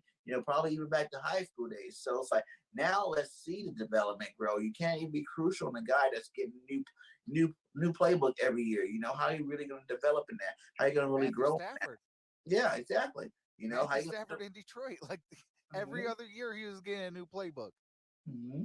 But now you're going to see that, okay, now that he has the base down, you watched him pass better towards the end of that season. You watched Jalen get better, Now let's see him take the next step. Now you got the playbook down. Now you can do your little alterations, your adjustments. Now you got a whole year of film of what they try to do to you. Now you study that film. Like, oh, they did this for this reason. They did that for that reason. Now you're getting smarter. You're anticipating getting a little bit faster. You're going to start reading things a lot faster. You're going to start executing a lot at a faster pace. And, like I said, I think he could be an MVP candidate this year if he brings the game that he came from last year and upgrades it this offseason to the next season and we get some more weapons for him. Like, I totally can see him being that guy. He can be one of the new faces of the NFL in terms of, because he got the dog in him. He got the heart. He got the leadership. He got every other quality, even the run game for a quarterback. You know what I'm saying? Jalen's not that reckless runner where he's running, trying to run over people. Jalen run 15 yards and slide. Run 15 yards, get out of bounds. Run, it's smart running. Like I told people before the end of this, beginning of the season last year, that's what kind of quarterback he is, to the point where you don't have to worry about Jalen. Oh, the running quarterbacks get the bad rap of not being able to have a long career. Jalen, the way he runs, he can have a pretty long career. You know what I'm saying? Running, not taking those hits and just sliding down. Okay, cool. I got my first down. Let's keep rolling. I'll do it again to you on the next play. But then you also see him with the magic runs where it's like, whoa, he looks like a running back out there, juking, hitting the sideline, making the touchdown. So the sky's the limit for Jalen Hurts. I imagine Jalen at 26. You know what I'm saying? Like, 3 more years from now, like every year I see him getting better and better. I think he's going to be that quarterback. He's going to do nothing but get better. Like I said, every year he's in the same system. The more weapons they put around him, we get that running game running the way we were running towards the middle of the year last year, man. It's easy peasy when you got a running game. You're running, you're part of that running game. Plus, you know what I'm saying? Now you're opening up, people don't know what to do. Like they said, Lane Johnson even came out on TV and said that it's hard for DNs to really pass rush because they don't know if Jalen's going to keep it or run it. You think it's hard for him, but he was like, actually, it's kind of easier for us because like these guys aren't coming full straight for the passing market. They don't want to overrun the play. They don't want to run their stuff out of leave a hole where he's going to just take off and run in. So, there's a lot of benefits of being a dual threat quarterback in the league that people don't really realize, and he can still make plays. Like I said, he made plenty of plays with his arm. You know what I'm saying? Anticipation, yes, that's going to come with, playbook knowledge, being able to study defenses, understanding the defenses, that all that anticipation stuff's going to come. So, yeah, sky's the limit. Another year with Devontae Smith, he already broke the rookie record. I'm waiting to see him actually get over 1,000 yards next year and actually stamp with his seal in the book of being another legit elite receiver in this league. You know what I'm saying? Like we got a lot of those coming up too. Like I said, the elite quarterbacks coming and their elite receivers are coming too because they're right there alongside of them. You might even see Tua do a little bit better this year if they stick with him. With Waddle going into his next year. Waddle had a great year, over 1,000 yards. yards. Jamar Chase and Burrow's gonna do nothing but better moving forward. You know what I'm saying? And I think the same to say about Jalen Hurts and Devontae Smith. Add another piece to take some of that pressure off Devontae. He is a littler guy, so yeah, he don't need to be getting double teamed all the time. If he get double teamed, jammed at the line from a big cornerback, then he trying to get it off. He getting out there now, he double coverage. Like it's gonna be a little hard for him to really succeed. So I think he needs to definitely get that other piece where they're like, whoa, which one of these guys gonna light us up today? Plus, if Quez Watkins, like I said, he was open a lot last year, taking the ball. If he takes that next step, then he's gonna be a legit number 2, or even like if you got another receiver, awesome number 3. You know what I'm saying? Like either way, you know what I'm saying? I can see them definitely making that move.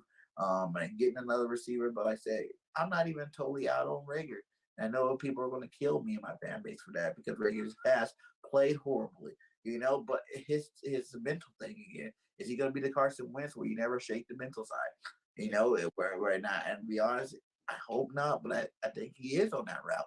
Because I watched some of his live and he's sitting there, back and forth with the fan base. They're going to give you crap. The more you give them crap back, the more you show reaction to it, they're going to give you more and more crap. So you got to stop that. Shut it off if that's what you got to do. Turn it off. Don't even have social media if you're not responsible enough, or you're not adult enough to understand it. You know what I'm saying? Like, just turn it off because your play slipping. You're a number 1 draft pick.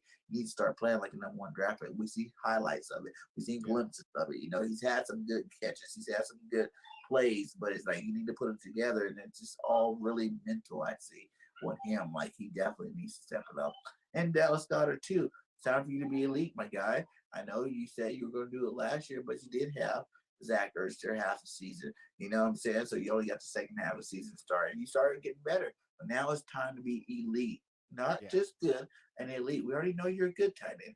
Can you take that next step? Can you, and be an elite tight end? I think you can. The way he runs hard, catches everything around him. He had some drops too last year that I don't want to, give him too much credit for, but he dropped some too last year that could have made a lot of noise and had his stats a little bit higher than what they were. But like I said, he's just sitting tight end too. Like, these guys just need to all take that step from year 2 to year 3. You know what I'm saying? From year 1 to year 2. And if they take that step, man, the Eagles' offense is going to be electrified. It'll be hard to stop it. And guess who's going to be leading that way? It's going to be Jalen Hurts. And he's going to be benefiting from all of it. You know what I'm saying? Like, no one to know, like him never to have the same system twice.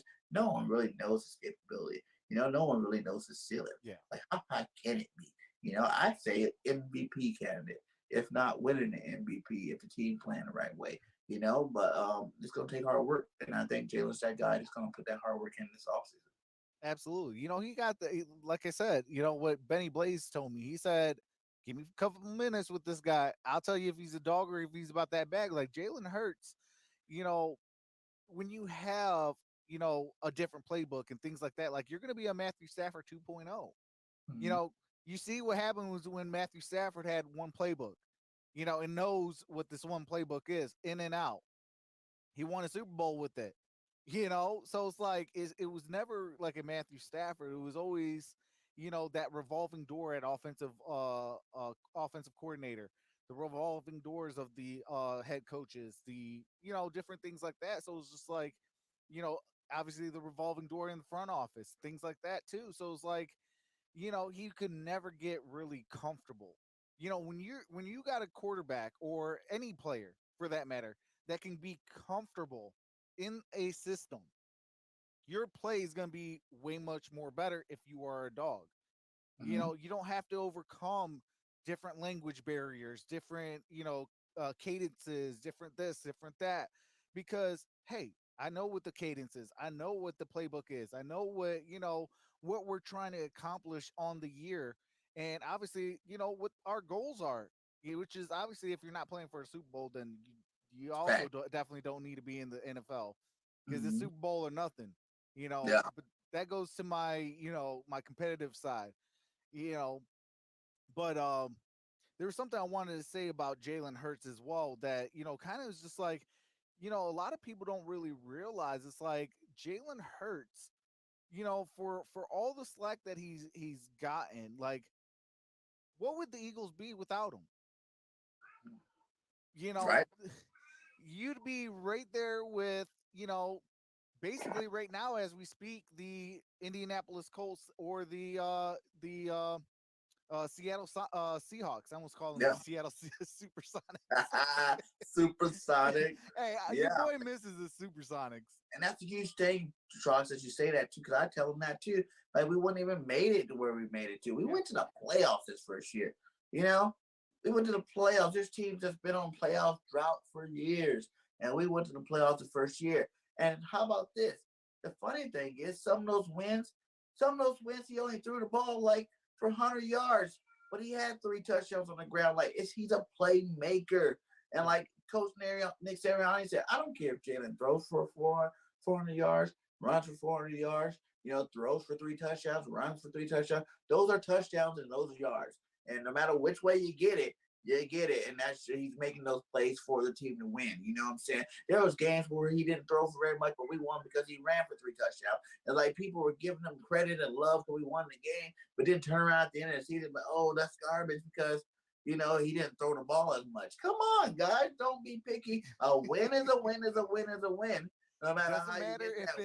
if I it's don't clean. care if Jalen has one passing touchdown all the way to the Super Bowl, and we are in the Super Bowl. We win a Super Bowl. Jalen stats, we win a Super Bowl. Jalen stats could be 20 for freaking 45 with freaking 200 yards passing, 3 touchdowns rushing, but no passing touchdowns. You know what I'm saying? Like, and I'll be stoked and happy that we won that Super Bowl, just like anybody else would be. And they can't even lie about it. Like the guy is a playmaker and he's a winner. Like that's the only quality that you cannot teach to any quarterback. There's plenty of quarterbacks with arm talent out there that don't win football games. You know what I'm saying? You need the total package. And like I said, the more he practices, the better he gets on his reading.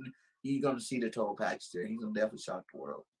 Absolutely. What's up, CJ Ruthless Sports? How's it going? It's just like,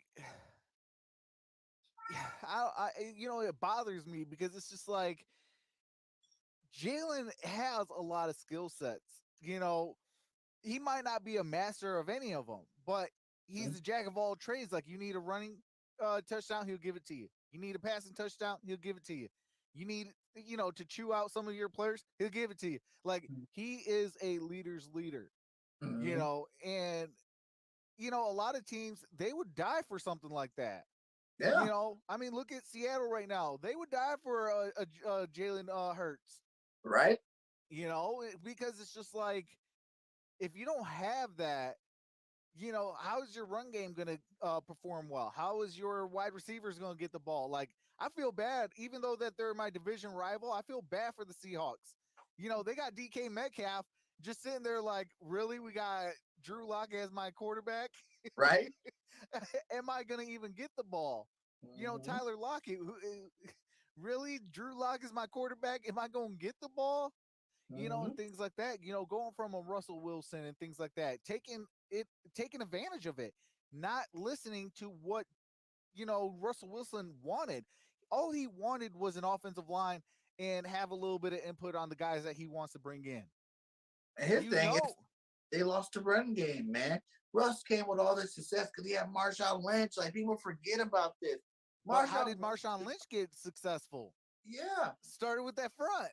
Yeah, you got a stellar offensive line. Yeah. They won the Super Bowl giving the ball to Lynch. And then when they tried to let Russell throw the ball in the Super Bowl, they lost. Remember? He threw out the 1 yard line. They got cocky. They're like, Russ, this is your time to shine, baby. Let's put your stamp on it, because that's what's wrong with the league. They try to turn every quarterback to a pocket passer, and that's never, ever really worked. There's not too many that made the conversion from a dual threat to a pocket passer and was successful at it. And now you're asking them to do something that's not in their element, and even if they do it at a decent level, it's like, that's not them for real, for real. Leave these quarterbacks alone. Let them build a system around them, as opposed to always trying to make them fit this, passing league. Like, why do you got to be a passing team? Like, NFL, there's run-based teams, there's pass-based teams. Why can't you be a good rushing team with a great defense and win a championship? It's happened lots of times. You know what I'm saying? Like, look at the Steelers, look at the freaking Ravens. You know what I'm saying? Early Tampa Bay, like, these guys ran the ball.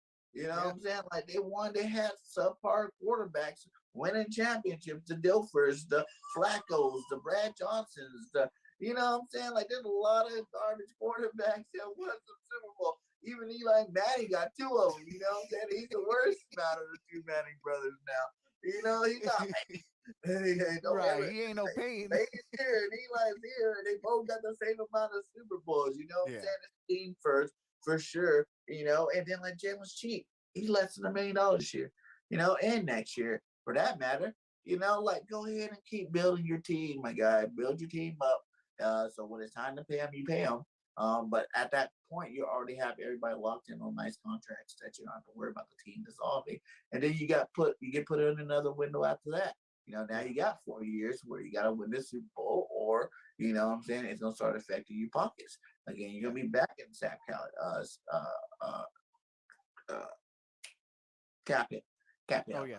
You know what I'm saying? Like, you know, you're not gonna be able to build that team no more.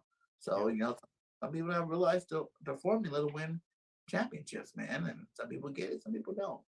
Yeah. I mean, I've always been a firm believer. I don't care what brand of football you got. And another thing though, real quick before I get into that, uh, you said there's never been a quarterback that's able been a pocket passer to a dual threat. You know, or I'm sorry, that was vice versa. A dual threat going into a pocket passer. There's also been nobody that's been able to be a dual threat or a pocket passer that's able been doing a dual threat either. So it's like Yeah, play your game. yeah, If he's a dual threat, do dual threat stuff for him. yeah. He's gonna be put in better position. If he's a pocket passer, do pocket passing things. Protect the Mm-hmm. pocket. You know, upgrade that offensive line to protect that pocket. If he's the dual threat, you know, you got to be balanced a little bit where you have good pass protection, have a good run stopping or run grading and stuff like that. So it's like, Yeah. And even Miles Sanders said, like, that game we won with Jalen now, he's like, yeah, the holes were a lot harder. It was a lot harder to run because you don't have Jalen Hurts there where people got to worry about him keeping the ball or yeah, not. You know, when you're running this option thing, it's like you got Minshew. You know Minshew about to hand it off. You know what I'm saying? So the holes are a little bit tighter. They already kind of know what you're going to do when you're running the rock, as opposed to Jalen Hurts. You know, he helps out both the pass and the running game. You know, like, it's like, what's he going to do? Where every play is a mystery. You know, what's Hurts going to do this time? As opposed to, like, you know, if you're a pocket passer, you know for sure 90% of the time he's gonna throw the ball. You know what I'm saying? If you're more of just a running quarterback, then you know 90% of the time he's gonna run the ball. You know what I'm saying? Like, come on, like Jalen's right there in the middle. And for the young age that he's at, you can also mold it. Like I'm saying, like he got to get better with his anticipation. He got to get better, but that's your job as a quarterback in general. That's what you get paid to do. You know, like that shouldn't be something new. That's what you get paid to do. Get better. You know, every year you're in the league, get better and better and better, and see how far you can take you. And like I said, man, like he definitely, man, it's sky's the limit for that oh, absolutely, guy. Mm-hmm. absolutely. You know, and that's the thing. Like, as long as he doesn't get greedy and want like these $50 million that you know Aaron Rodgers just got. What was that yesterday or something like that? He got that extension for $50 million a year. Yeah, You know, as long as he doesn't get greedy and stuff like that, just take enough. You know, hey, I'll give me $20 million. Give me 20 million a year. I'm good. That's enough to buy a house. That's enough to buy my parents a house. That's enough to buy both of my parents a house each if I right. really wanted to. You know, Yeah, you know that's $200,000. You know, I got my house. That's $100,000. That's 300,000. I still got how much more millions left? You and then know, even as an organization, you realize that you have more stars on your offense, more exactly. stars to promote your team. When you got these pocket quarterbacks, you looking at the quarterback, whatever the legit receiver is. Uh, Oh, we just got some breaking news. let's hear it.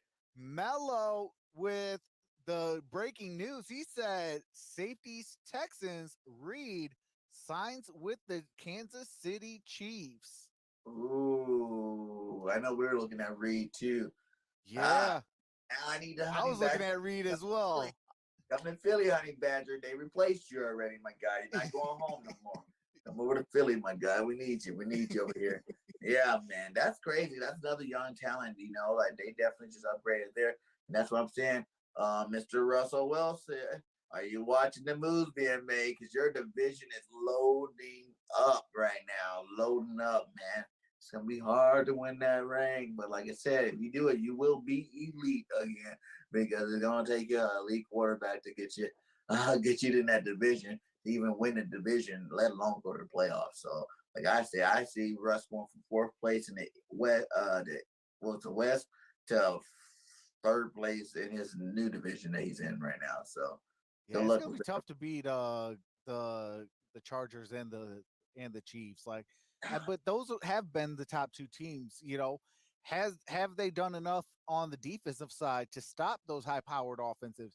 That's Yeah. the key for Russell Wilson right now in this offseason and going into the draft. Like, do I have enough on defense?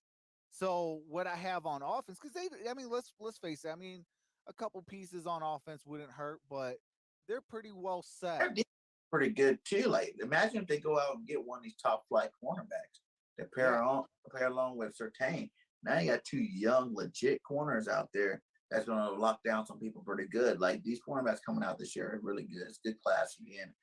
Man, if you can do something like that, add another pass rusher in the draft, maybe trade back into the first or even get one early in the second. Yeah, you're still right there. Like I said, I worry the most about the offensive firepower to keep up. Because these guys are putting up points. oh yeah, Pat Mahomes and boys gonna put up points regardless. Freaking Justin Herbert and boys putting up points. You know what I'm saying? Like, can you keep up with it? Do you have enough talent on your roster to keep up with these guys shooting it out every game? Because that's what's yeah, gonna be a shootout. Every game in that oh division, yeah, every division game gonna be a shootout. Who can score the most points before that clock hits zero? You know oh what I'm yeah. saying? So it's gonna be tough, man. It's gonna be tough to see. But like I said, Russ seemed to be up for the challenge. He said in his cry, I want to play the best to beat the best. Okay, well let's see. And now you're Yeah, gonna go on against the best, and you're gonna have to show that you can beat them. absolutely. What's up? What's up, Tyler? What's up, Andrew Lunsford? What's up, Lucky Boy 88? How's it going? What's up, Duke Tomlinson? What's up, Just Beauty? How's it going? But absolutely, like, Russ picked probably one of the worst divisions to go to. Like, just seeing Justin Herbert and Patrick Mahomes, like, I'm staying away from that. Let those two guys go at it. Go give me, maybe the AFC South. You know, you got in the AFC South, they got what? Well, Deshaun's about to be out of there. You got obviously Trevor Lawrence. You got who else over there in the South? What's the Jags? The Um, is that the Bills? No, that's not that. That's not no, the Bills. that's East. Oh man, That's a tough one. Let me look yeah, that up huh? real There's quick. I don't even know who's in that division. Jesus. Okay, the South. Oh, okay. So you got the Titans, the Colts, the Texans, and the Jaguars. But yeah, okay. Okay, you got no quarterback for the Colts. You got about to be no Deshaun Watson with the Texans. You got Trevor Lawrence and Ryan Tannehill. Yeah, I'm going to the AFC South. right. Even like Rodgers re-up with the Green Bay Packers. You might take all the money, so they might not win the Super Bowl, but you're going to the playoffs. You know Yeah. what I'm saying? Well, I You don't know, know. Is Devontae Adams going to come back because he's a little sour now that his boy Atlanta, got paid? Atlanta's not doing nothing. They ain't been doing nothing. The Saints ain't got no quarterback. They're not looking too great over there. And then who else is in the South? It was Atlanta, Packers.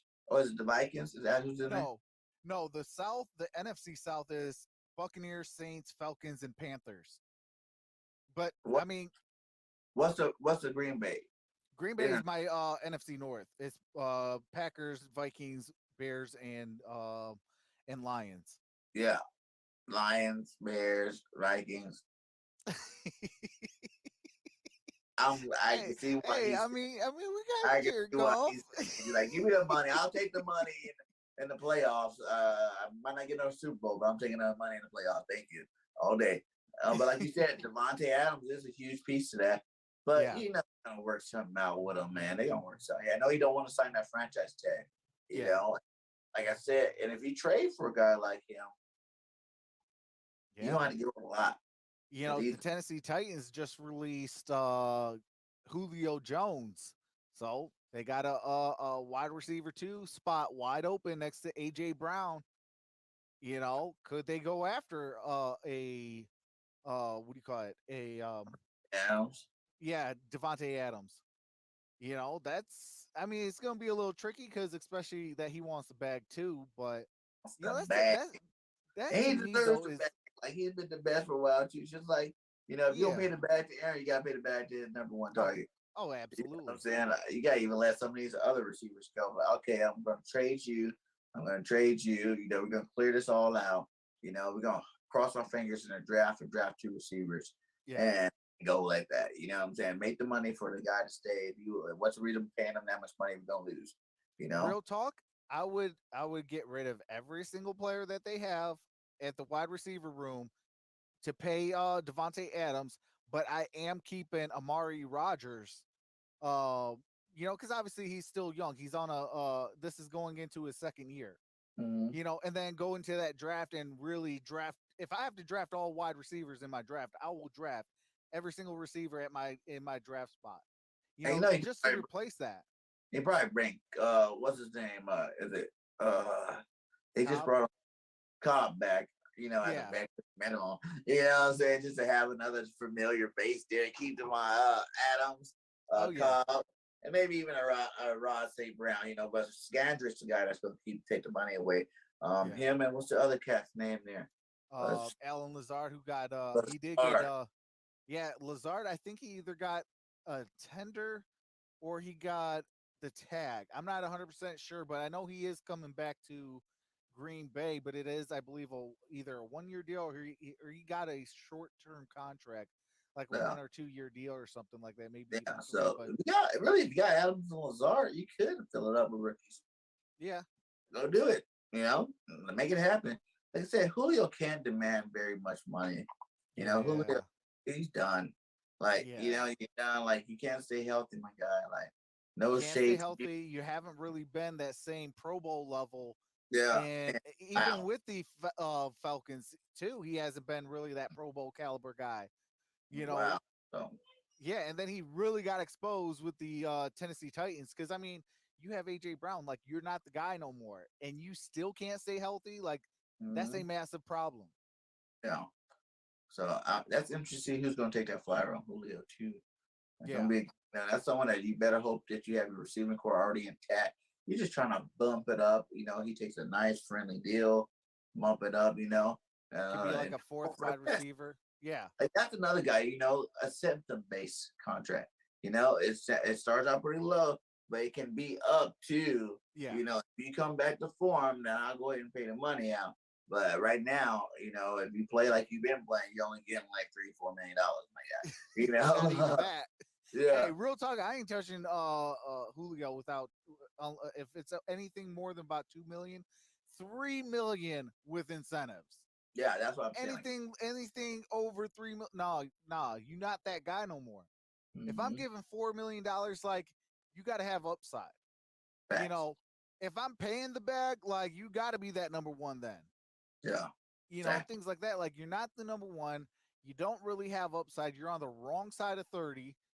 You know, you Maybe you take should what even you're gonna take like get, and that's it. Take that year off to fully heal. Look what Rob did. Even Yeah, if he feels like he wants to play, he can play for numerous and more years. Like Chase Julio feels that he got 5 years left in him. Take the year off. play for Get four more, healthy. and there you go. Yeah, Look at Rob. He came back healthy. He looked like the old Robert Gronkowski. yeah, Not 100% like him, but pretty close to it. yeah, He was making plays left and right.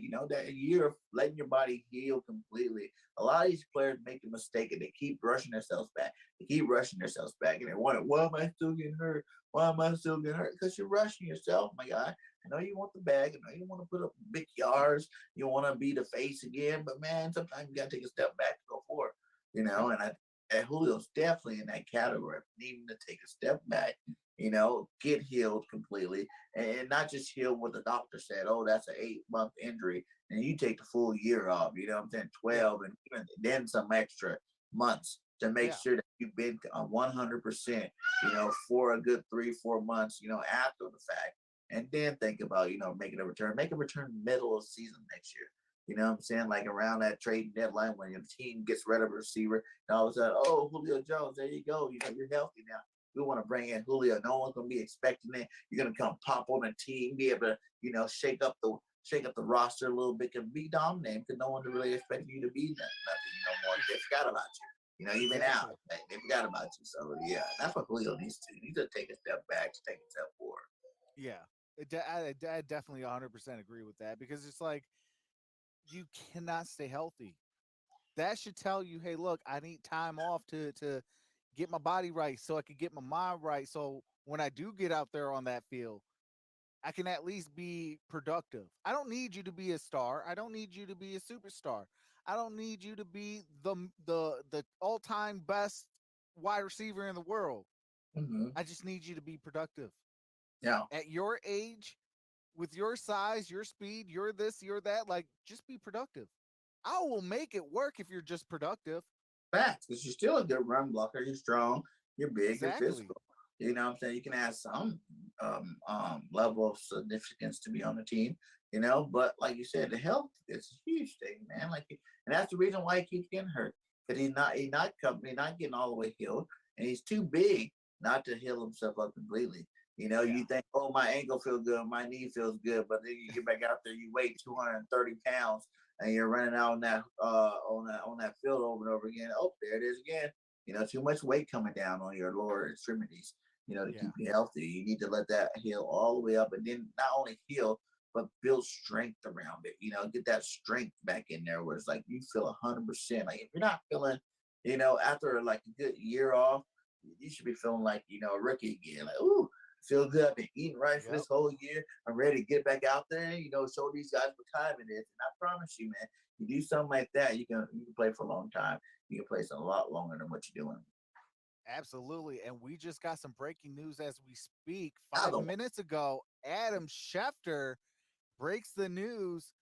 Tampa Bay Buccaneers franchise player Chris Godwin just reaches a deal, a 3-year, $60 million that includes $40 million fully guaranteed. Tells the ESPN source that a deal has been struck. He did get that franchise tag, and now today he gets a real contract, 3 years, 60 million with 40 guaranteed. What's your thoughts on that?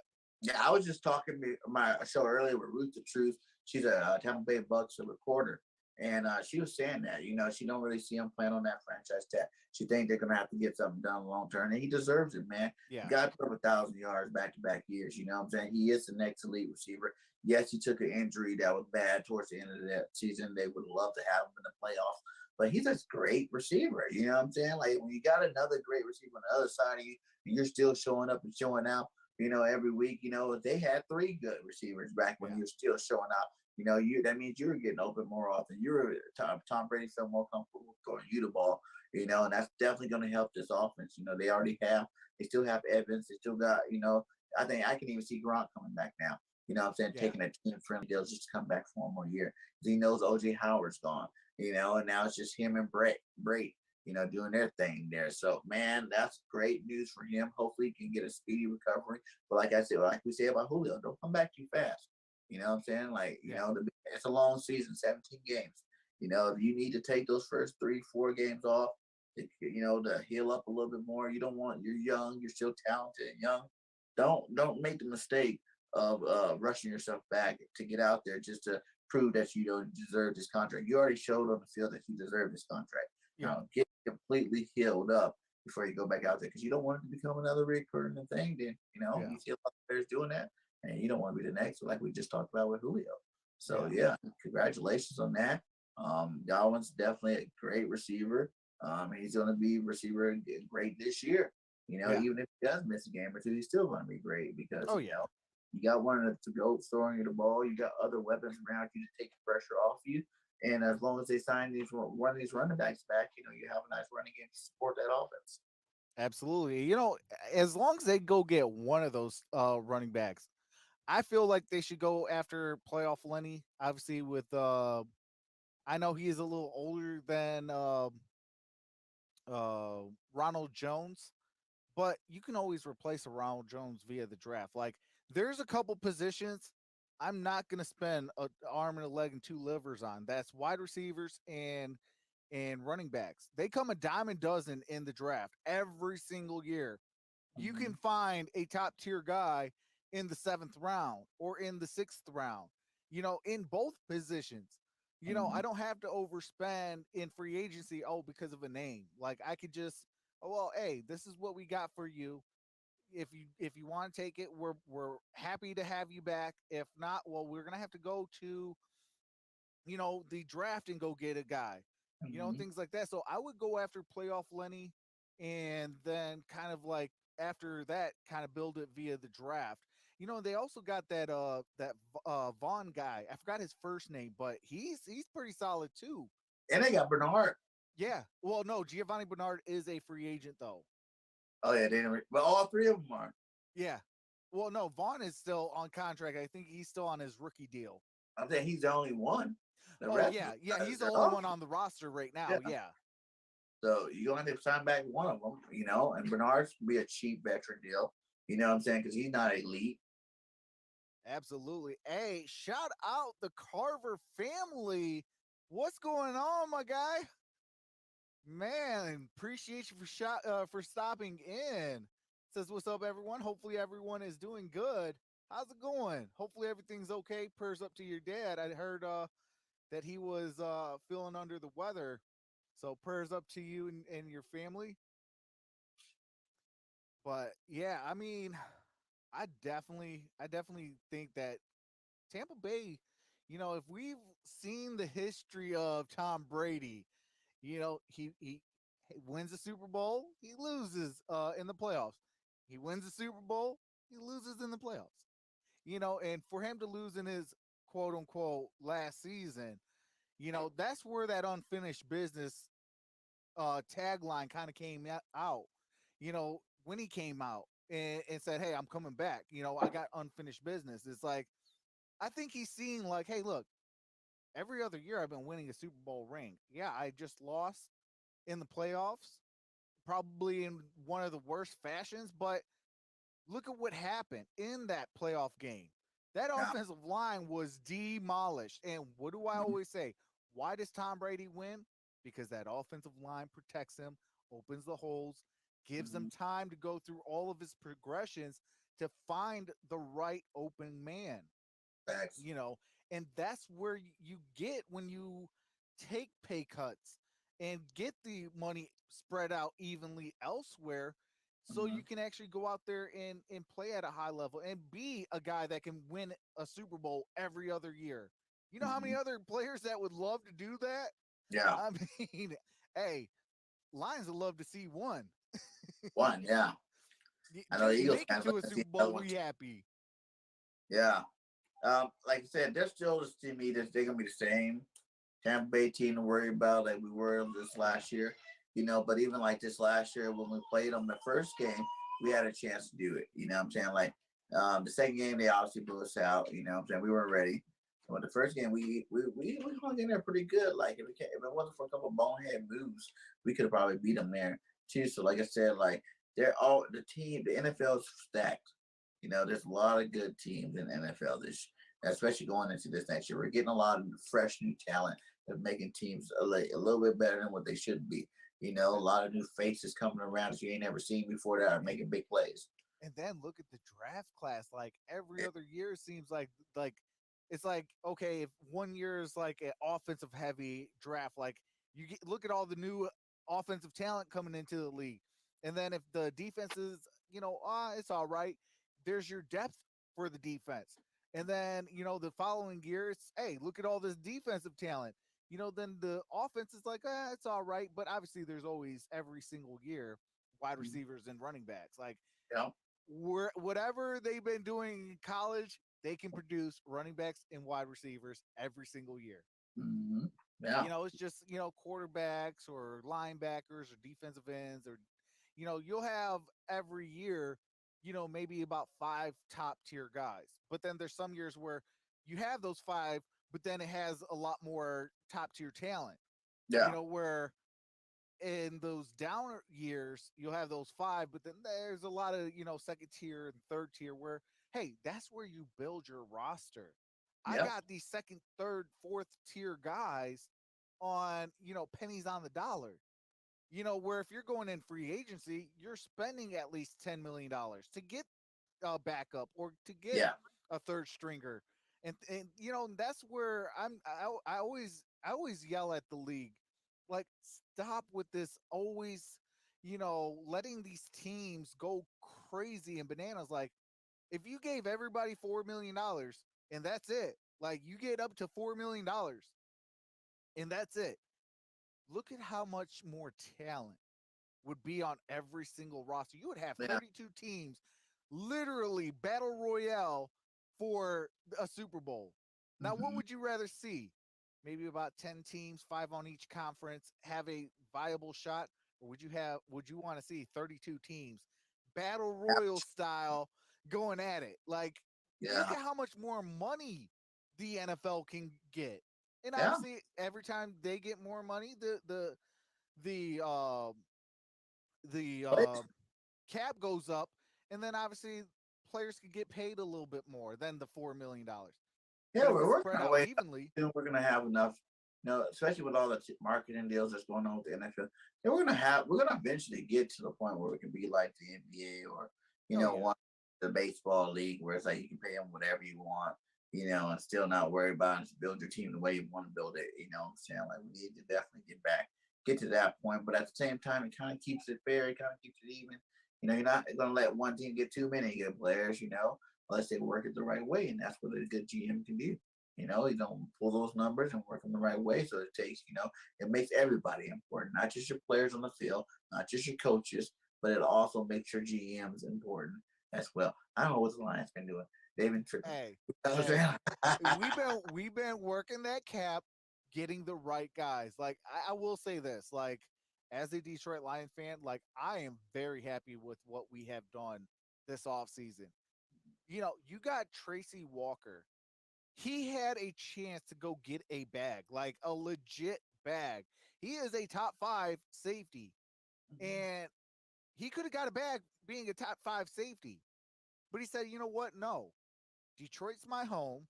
I'm going to take less money so we can spread out some of this money, so we can build a roster, so we can start winning, because I'm tired of the mainstream media and other franchises saying that we're, oh, it's the Lions. They're a franchise. Yeah, They're not the franchise, you know? yeah. Like the So, Browns for all them years, and then all of a sudden yeah, they got affected, man. Every team goes through it a little bit. There's some years of down, many years. And like I said, the Lions are definitely slowly approaching to getting their name out of there. well, Another one or two good drafts, and you got to be out of there. You know what I'm saying? You can't only get so many top picks here before oh, your yeah. team automatically. It will be a good team. It happens. You know what I'm saying? That's what I kind of like about it too. But it's good. Like I said, it comes with coaching, right contracts. You need these players to keep elevating themselves. Like, you got a good running back because he take that next step, stay healthy. You know what I'm saying? You already talked about Shark being there, Ahmad Right. Ross Brown, Golf taking leadership.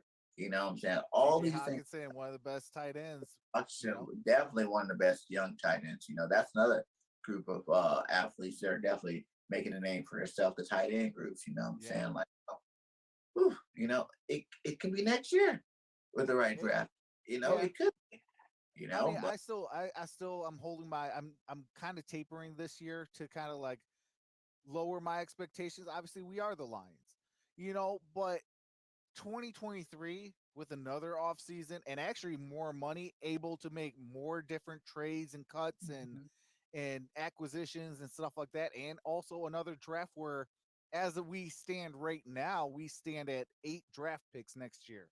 We Mhm. got the 2, our draft pick plus the Rams, and then our original picks, through Mhm. the 7 rounds.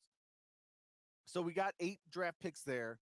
We can technically, after June 1st, technically we could get rid of Real Talk. And I don't know if this will ever happen because this will be way too aggressive for the fan base's minds, but I could see this happening because if you're a football mind, you're going to see like where this can kind of go and really form a real offense and real defense. And that would be okay. You got Taylor Decker, June 1st can be cut. You open around double digits in the millions. So I think it's around 15 or 17 million. Then you got Hal Vaitai, June 1st. You can trade him or cut him. That opens up $7 million. You got Michael Brockers that will open up another $5 million post June 1st.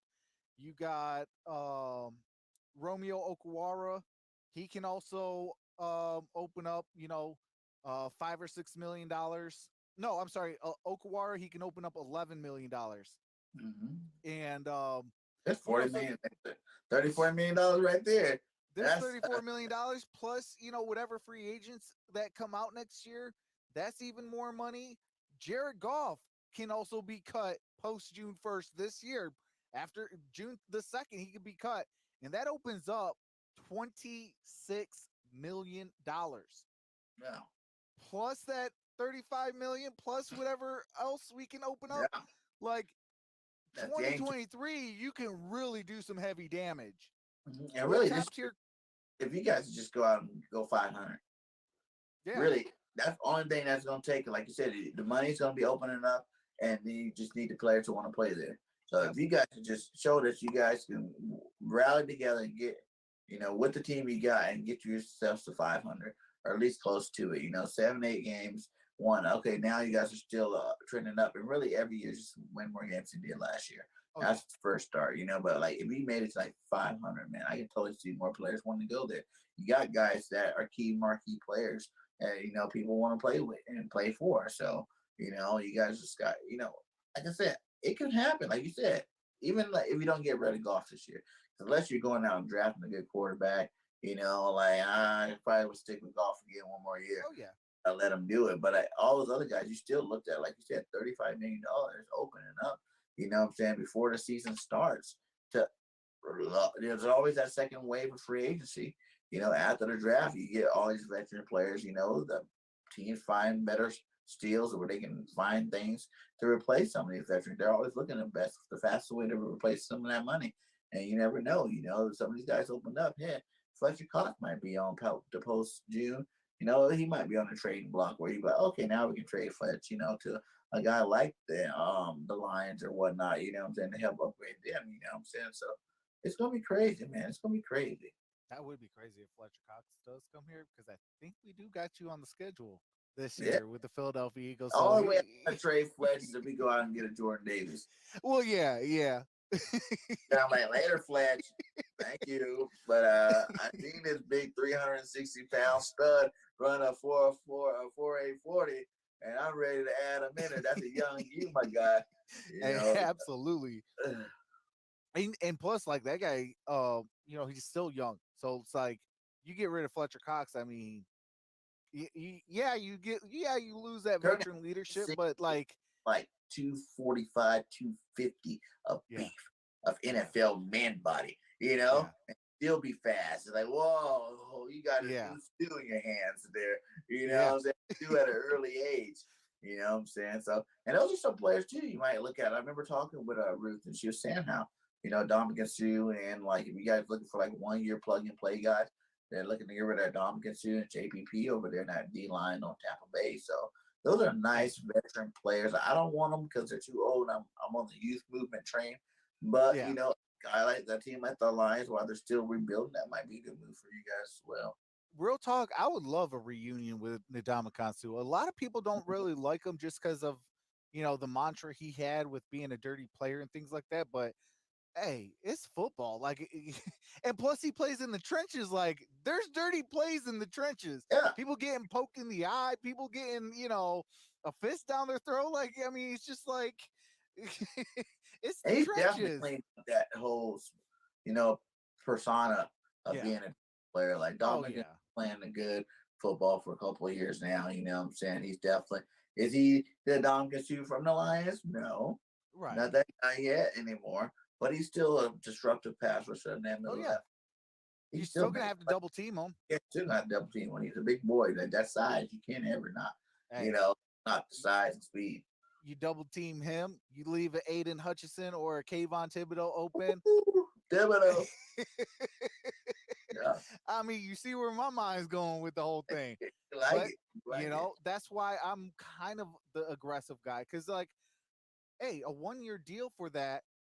Let's develop our young guys. Hey, now you have a veteran, a guy that was a number 2 overall pick in Mhm. Ndamukong Suh coming back to Detroit, teaching a Akeem Aleem what's his name? Aleem McNeil, a Levi Onzarike, you know, teaching some of these younger guys, hey, look, this is what it takes to be where I was with this franchise. Mhm. To be that disruptor, to be that guy, and the guy that's going to be taking a lot of these double teams, teaching those guys how to develop their talents into being a top tier star. And, if they don't want to believe it, hey, Ndamukong Suh could go like this and show him his ring. You Yeah. know, Hey, hey, I I'm want. a Super Bowl winner. I've been to the Yeah. Super Bowl twice. And that's all sometimes it takes to bring that ring back home. Like, look what I got. Yeah, yeah, See what I got? You want one?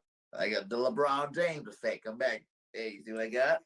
Y'all yep, want one too? I'm here for you guys. I'm back home, baby. Let's get it. Let's get it. And then exactly. the draft, like you said, there's some good DTs in the draft too, where you go draft another one of them DTs too and throw in there. Now you got Dominic training this guy for a year, like you said, on a 1 year deal. So when he leaves next year, you got another guy ready to plug and play and keep rolling.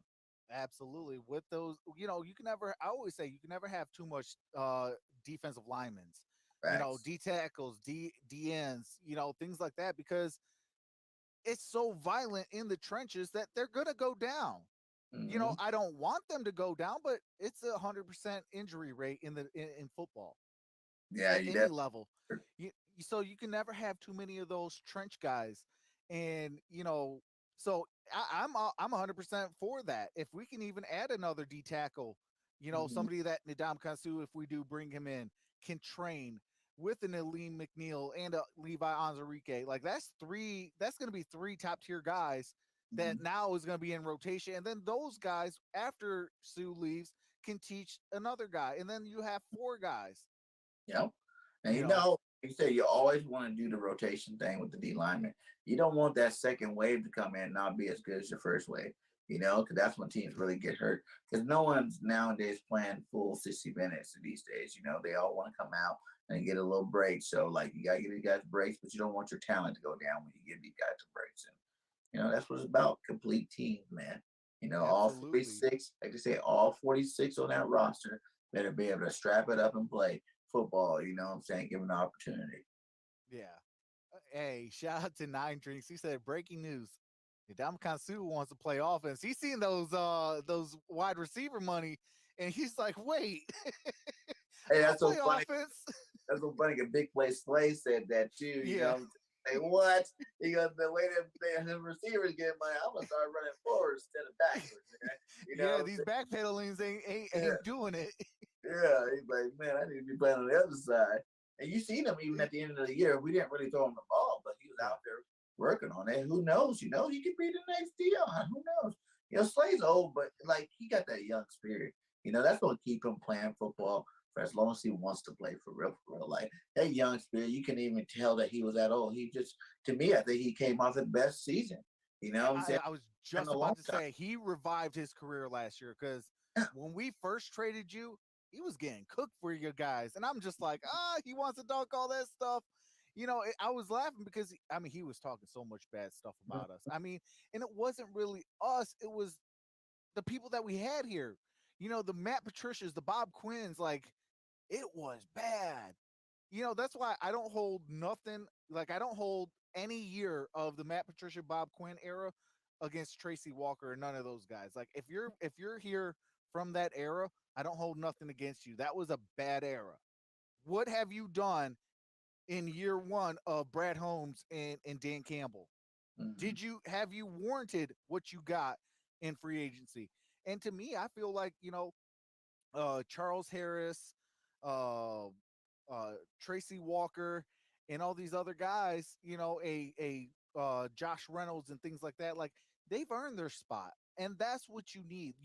And this goes for any franchise. Like you got to have guys that's earned their contract and that are still hungry. Like if you heard any of their press conference, they're saying, "Hey, we got a lot of work to do, and this stuff ain't over. We're building something here. We're building something special here. We're about to eat kneecaps." Like what Dan Campbell said, we about to do this. Like it's about to So, be here. You Right. know, and I want to be a part of that because we had some bad times here. So they kind of address like, hey, look, yeah, it has been bad here, but prior to those clowns coming in here, we were every other year in the playoffs. He Yep. was there with a Calvin Johnson. He was there with a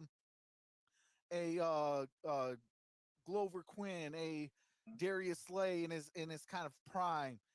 Things like that. Like he's been here. A Quandre Diggs, things like that. Yeah. Like he was the youngest guy on that roster, on that in that DB room. So so that's why I'm like, I don't hold those types of things against players like that. Like, what have you done for me this year? This is a new regime. What have you done for this regime? Did you warrant that contract?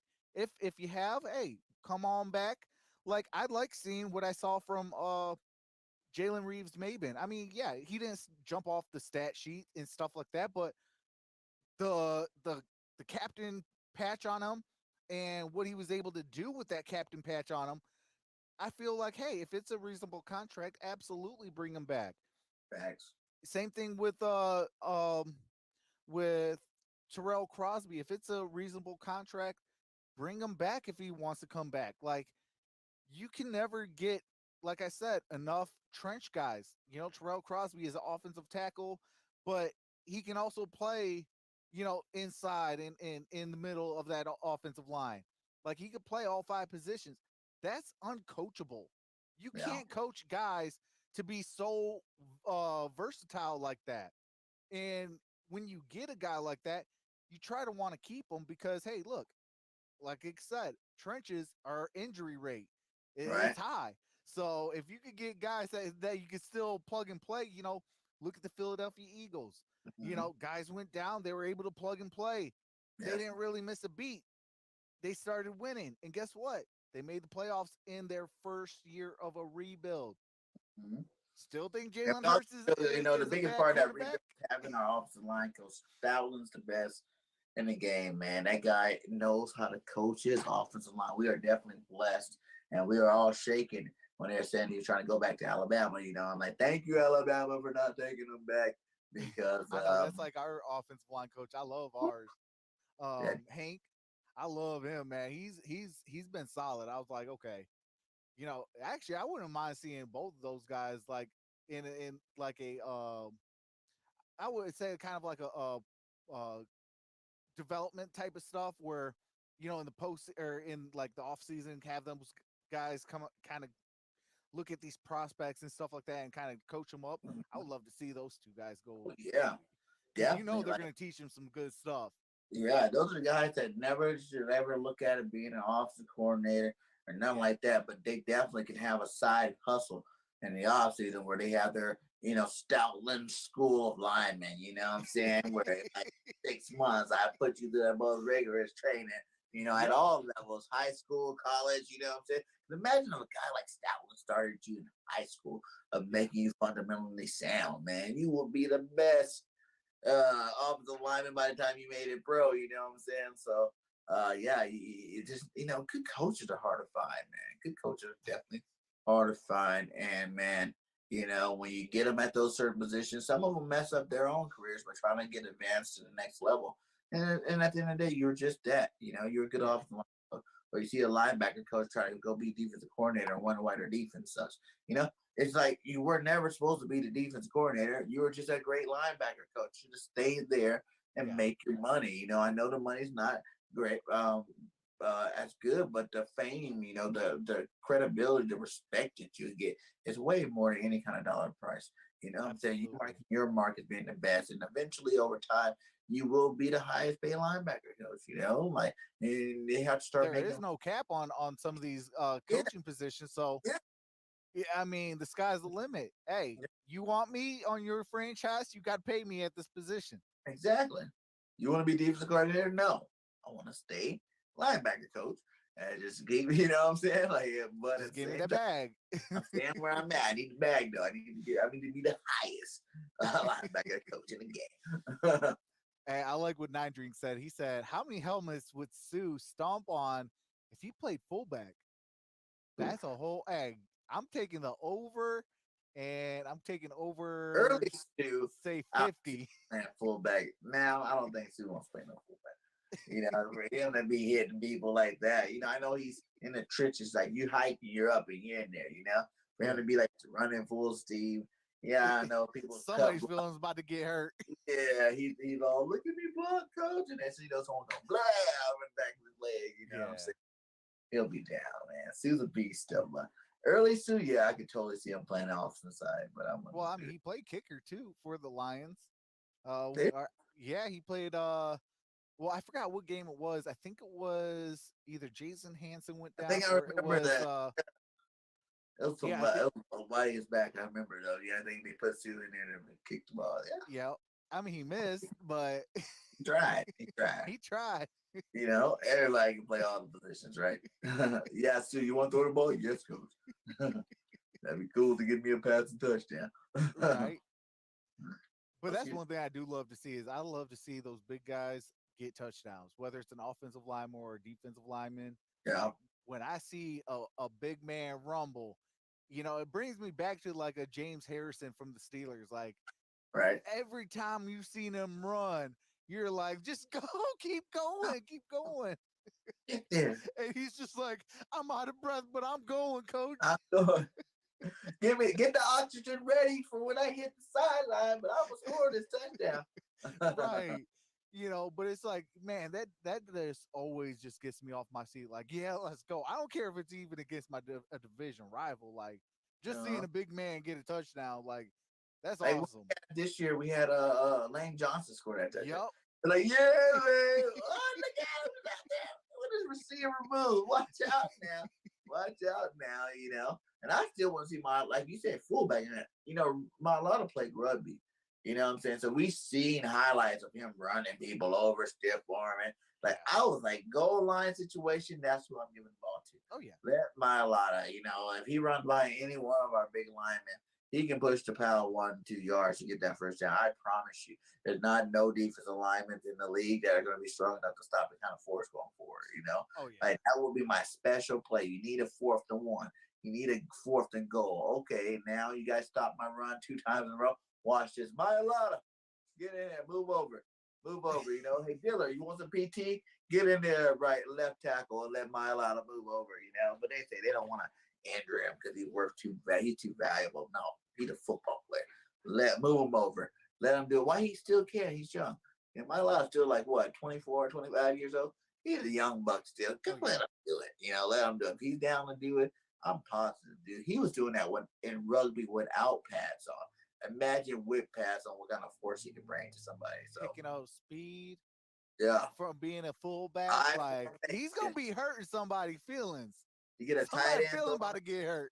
They call that the jumbo package back in the day. You get mile out deep, you get a tight end and put him in front of him, and you just go forward. I'm proud, especially with our good offensive line that we got. Any side, left or right, you got good guards. Imagine Dickerson leading the way, boom. A tight end following Dickerson, boom. And then Mailata pushing up power in the back. That's a touchdown every time. Every time, yeah. Guaranteed. And that's another reason why I would love to get Terrell Crosby, because he's the 6th guy on that offensive line. So he already could play a position like that. Yeah. Hey, something happens to Jason Kabinda or even DeAndre Swift or Jamal Williams. Throw Terrell Crosby in there. Throw T.J. Hawkinson in front of him. You have a top 10 offensive line already. I mean, go ham, man. Go ham. Go do your thing. Exactly. You already get paid the big bucks, so don't worry about it. My lad just signed a super fat deal. But he good. He can go back to Australia happy. Alfred 25 says Von Miller to the Bills. Yes, we did talk about that earlier in the show. But how's it going, Alfred? But yeah, man, like that's what I would do. Especially like you said, like 4th and 1, even 4th and anything like 4th and like 3. I'm considering it depending on the guys that have healthy and suited. Like if I got all my guys there healthy and suited, like 4th and 3, I'll go for it. Depending on the time and things like that. hey, even early in the game, catch them off balance. Like, wait, they went for it on 4th and 3. Like, Yeah, what they trying to do? yeah. Then you got them off balance, and guess He what? Now it's disrespected. easier. Why is he in Exactly. the backfield? What are they Yeah. trying to do to us? We never seen this on tape. They gonna Exactly. give him the ball for real? The linebackers not even running to tackle. People don't even like tackling Derrick Henry. What makes you think Derrick Henry what 6'2"? Yeah, Yeah. my lot 6'8", my guy. Like he's still 6'8", 350 and running fast and stiff arm, man. Like you definitely not want to tackle him. Cut blocks Facts. all the way, man. Cut blocks all the way. That would be the only defense if you cut block the lineman they fell in front of him to the point where. But I even think he's 6'8", so he can fall 2-3 Yeah. yards. Yeah. Crosby gone, right? Well, he's a free agent. 9 drinks. That's why I say. I mean, if he wants to come back on a reasonable contract, I want him back. I want him, and I want Jalen Reeves, Maven back.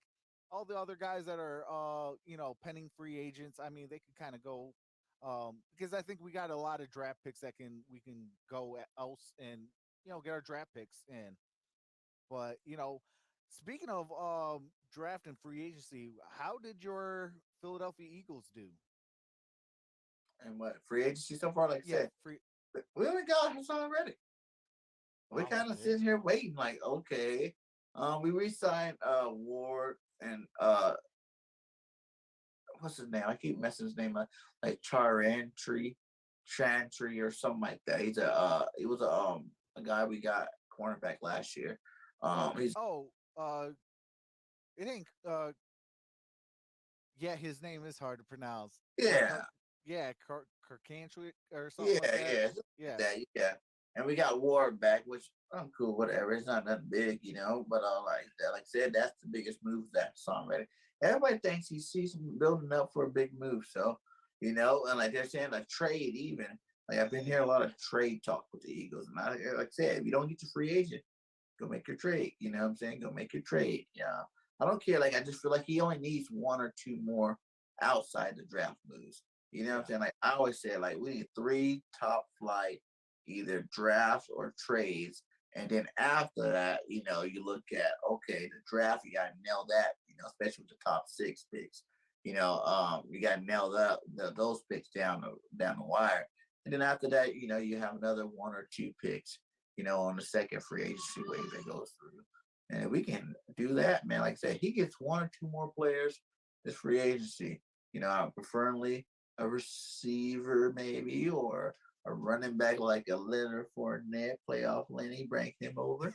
That'd be great. And then like a guy like we got both our safeties still hasn't resigned yet either. So the Honey Badger could be a big one to come in. You know what I'm saying? I yeah, said dream ideal would be to sign the Honey Badger and then go get Smoke Monday from Auburn and bring him in. You know what I'm saying? Like so you can get him like second or maybe even a third round. But that dude's a beast. He flies around the ball, yeah. around the field and handles his business. So that'd be 2 great safeties, to add to our roster. And we'll be good, man. Like for real. Like I feel like, it's more of a youth last year. It's more of a youth thing, kind of like the development of our line. When you see Drac Driscoll and Herbert go in their rookie years, you're like, whoa, these guys need a lot of work. Jeez, you know what I'm saying? Our line sucks after our starters go out. But those Yeah. same guys came back this year and they plugged and played this year. And you're like, oh, don't miss a beat. Don't miss a beat. So it's just a development process with these young guys. Let Oh them yeah. keep let them keep growing, as a unit together. And they're only gonna get stronger because still on the team. They're the least paid players on the roster. So they got longevity right now, Absolutely. one of them do explode and get paid that big bucks. They got longevity. And like the ones you guys stay together, I see them making that leap this Absolutely. And going on to Hassan Reddick, like, he came from my Arizona Cardinals too, right? year. So Yeah, your boy misses his Hassan Reddick. I mean, yeah. he did have one good year with us, but I mean, you want to talk about a sure tackler. Yeah. Like, he's not going to miss a tackle.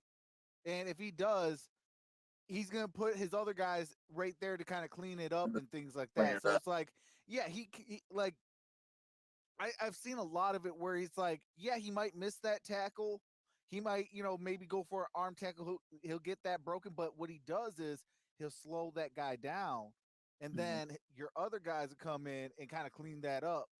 Mhm. and get the player down with the minimal gain after that. Yeah, I've And noticed that's ever since they moved him to full time pass rush, man. That's what yeah, he is. He's a pass rusher.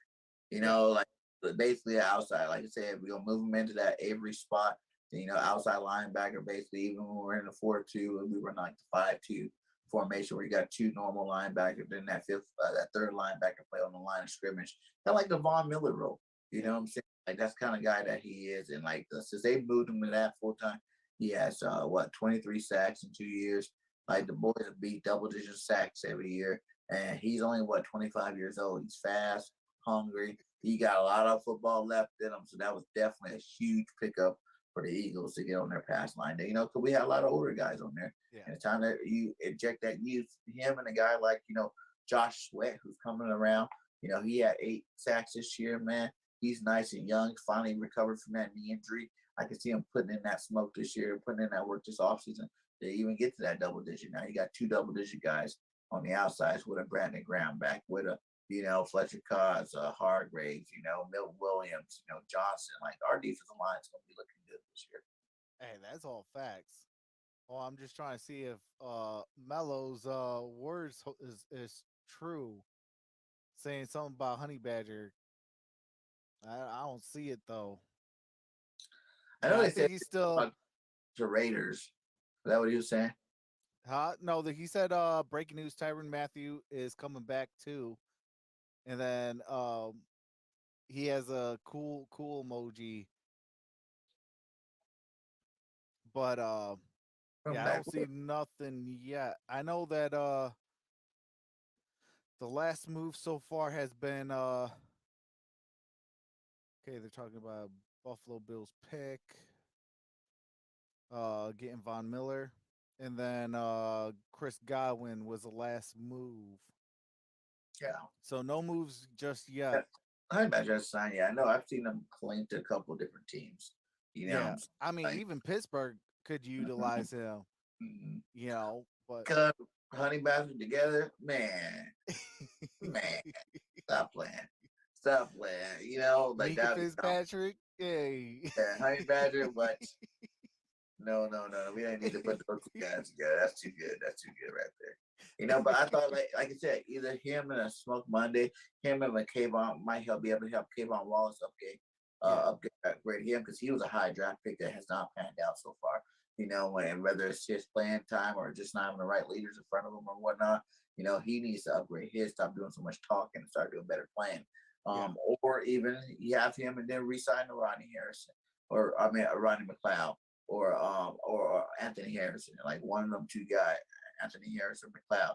Resign one of them and pair them up with the Honey Badger. That'd be great. You know what I'm saying? Like I'm and down I with would you. still, real talk, I would still even go in the draft and maybe not go get a top tier name, but maybe go get Yeah, go like grab a a nice. guy that could be something potential, or but he's gonna be a rotational piece. Yeah, Because yeah. that's another thing that And Jacoby's that's hard to come by is having a rotational defensive back that can kind of come on there and keep your main guys fresh. yeah. And I'm willing to see what Jacoby Stevens thinks. Moving him over to linebacker this year, but man, he was a good safety. He's a Yeah, box safety. So, yeah, he could play your box safety this year. You redshirted him all last year. He only played that Dallas game. Yeah, he looked bad, but he don't play all year, 17 games, sit on the bench, man. A lot of those games you didn't even dress. yeah, Don't expect the guy to become be all world the first game he gets back. So, like if they, I don't, we kept him. We didn't release him. Like we go, usually we got those late round picks, you release them. You don't think he have potential. And I know yeah, to go, you don't wear that 7 at LSU, if you're not a playmaker. Honey Badger wore it, Fournette wore it, like, ballers wear that number, and to not see anything from you, you gotta expect that they're just grooming them for this year, and hopefully you yeah. come out and make some big plays. Well, I mean, that's going back to what you were saying earlier with your offensive linemen. Like, yeah, their first year they looked horrible, but Mhm. then they realized what needs to be done, and then that second year they took that second year leap, and it's like they never missed a beat. Facts. This could be something that Jacoby Stevens, kind of does with the Philadelphia Eagles. Is he got that little bit of taste. Now he kind of knows what's expected and things like that, and now he can go into the offseason and be like, okay, This is what I got to work on. This is what I got to do, and then we'll get better from there on out. But at least if I got to be a rotational piece or a box safety or something like that, I'm not in no man's land. And I don't think he's just linebacker. That's the hugest point I think that really done in his development, making him a full-time linebacker. Come on, my guy. But I did notice after those post games when he was walking back to that locker room, he was getting ripped. He was getting big, you know what I'm saying? Like, he was getting real big. I'm like, when are you gonna play, my guy? You look like a stud out there. You need to get in that field. But maybe that was it. He was learning a new position, and it's out of position. Like, make him a box safety. There's still a need for that, you know what I'm saying? You need that safety to come up and handle your business. You don't always got to be the speed safety that go and go get picks and whatnot. That's why you got a free and a strong safety. One's inside the box, stopping the run, making those type of plays. And the other one you leave back there to beat the ball home. Yep, absolutely. Mm-hmm.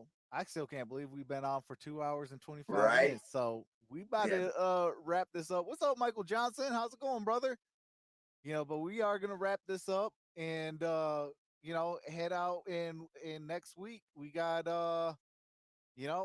obviously we'll have what is that, wave 2 of free agency? Yeah. Because usually after the weekend it starts like a second wave. Exactly. And we definitely probably have to know some Watson where he finally goes. You know what I'm saying? That's probably gonna happen in the next couple of days. The last key big free agencies probably get their sign off. By then. So next week, tune in, guys. That guy, especially you guys been sticking with us, 2.5 hours in. Salute to you. We're gonna keep bringing that fire all off season long. You know what I'm saying? Like, we've been working on this for a while. We want to work together like this, and I love the way the show goes. We talk football for hours, so and we can never stop. Like, we probably can go another 2 hours, but we're gonna keep it short. You got something more for next week. Absolutely. And that's the one thing about like me and you, like even off air, like we talk Yeah. and we could talk for hours on Mm-hmm. end. But it's like we have always had like that, like a good conversation when it comes to stuff. Like I can Mm-hmm. ask you a question about, what do you think about this move? And we're gonna go in depth with it and kick some good knowledge on both sides of it, Yeah, and and that's things like that. And that's one thing, like tell people that is real. That's definitely something about with the content creating in general, man. Like when you find those people, like there's just those people that you guys can sit there, and it doesn't matter how many hours you're on. You can be here for 6 hours if you wanted to. You know what I'm saying? It's just like the flows will always be there, like you said, on and off the camera. Like people just think it's always just about on the camera, man. We be doing this off the camera as well. You know what I'm saying? Sending tweets to each other, and DM and like, what about this? What about this? Can we do this? Can we do that? On all different topics, not just sports and life in general and everything. So, like, we find those people, we stick with them, we hang out, and, sky's the limit. You know what I'm saying? Like, we both are great content creators trying to grow our platforms. You know what I'm saying? And we're gonna do it. We're gonna be the next skills that we do. hey, absolutely. Hey, I've always said it's one video at a time, one stream at a time. Rome was never built in one day, but it was over a period of time. It was built and it was built right. So, you know, hey, we're gonna keep plugging away. Yes, But sir. you got anything that you want to tell the folks and any ways different platforms to check Yeah, you like out I on? said, hey man, thanks again, man, for sharing your platform with me too as well, man. Shout out to all Troxel Sports and the Greater Grind Network. You know what I'm saying? Subscribe to me, BIRDGANG 31, up and coming content creator on the road to 3K. Love to hit 3K by the draft. That's really my goal right now. 4K by the season. We'll see how it works out. But I put out great content, not just all Eagles. We talk football over there as well. And also, I got two networks too, the BGN Sports Media and then BGN Entertainment. So the sports media, we got a lot of different teams over there. We're about 30 deep over there. We got a lot of teams going over there bringing you fire contact, and we're definitely growing over there. The entertainment thing, something I just started, for people that want to get out of the sports realm for a little bit, just talk live stuff, entertainment stuff, what's going on, seeing who's hot, next talent spot. We got a lot of shows over there. So make sure you subscribe to all of those. I know all of them are probably inside the link, inside the chat. So make sure you guys hit those subscribe and support your brother. Absolutely. And obviously you guys see my community posts. I do have another channel Greater Grind Football Network. We drop videos over there daily. Just dropped a video an hour prior to getting on. It is where's Deshaun Watson gonna go? And I got a good trade package for the Carolina Panthers to try to get Deshaun Watson. Definitely go check that out. Subscribe, get those watch time hours in because Oh yeah, I need to get that retention up a little bit, folks. Uh, yes, I mean, on a yeah. You 9 minute video, I have a great. Sorry to cut you off. I have a great video. That I just did the other day with Tony Richardson. What I'm saying, he's my fourth NFL player I've had on my channel. What I'm saying, Richardson. He's not even an Eagle fan. He was a Jets and KC. But for me, any good football players at all, I'm trying to bring all of them to the channel. What I'm saying, you don't have to just be all about Philadelphia. My chat alone is full of all kind of people.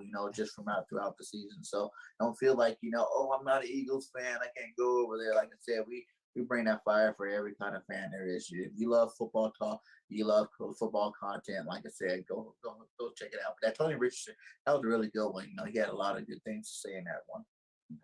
absolutely. You know, I mean, we drop them videos and stuff like that. It's like 9 minutes long and only like 2 minutes and 30 seconds worth of watch time. It's like, Yeah, come on, all you got to do is hit 2 times speed. right, 9 minute video that's 2 times speed, so it cuts it in half, half of 9 minutes. It's about three and some change, four and some change.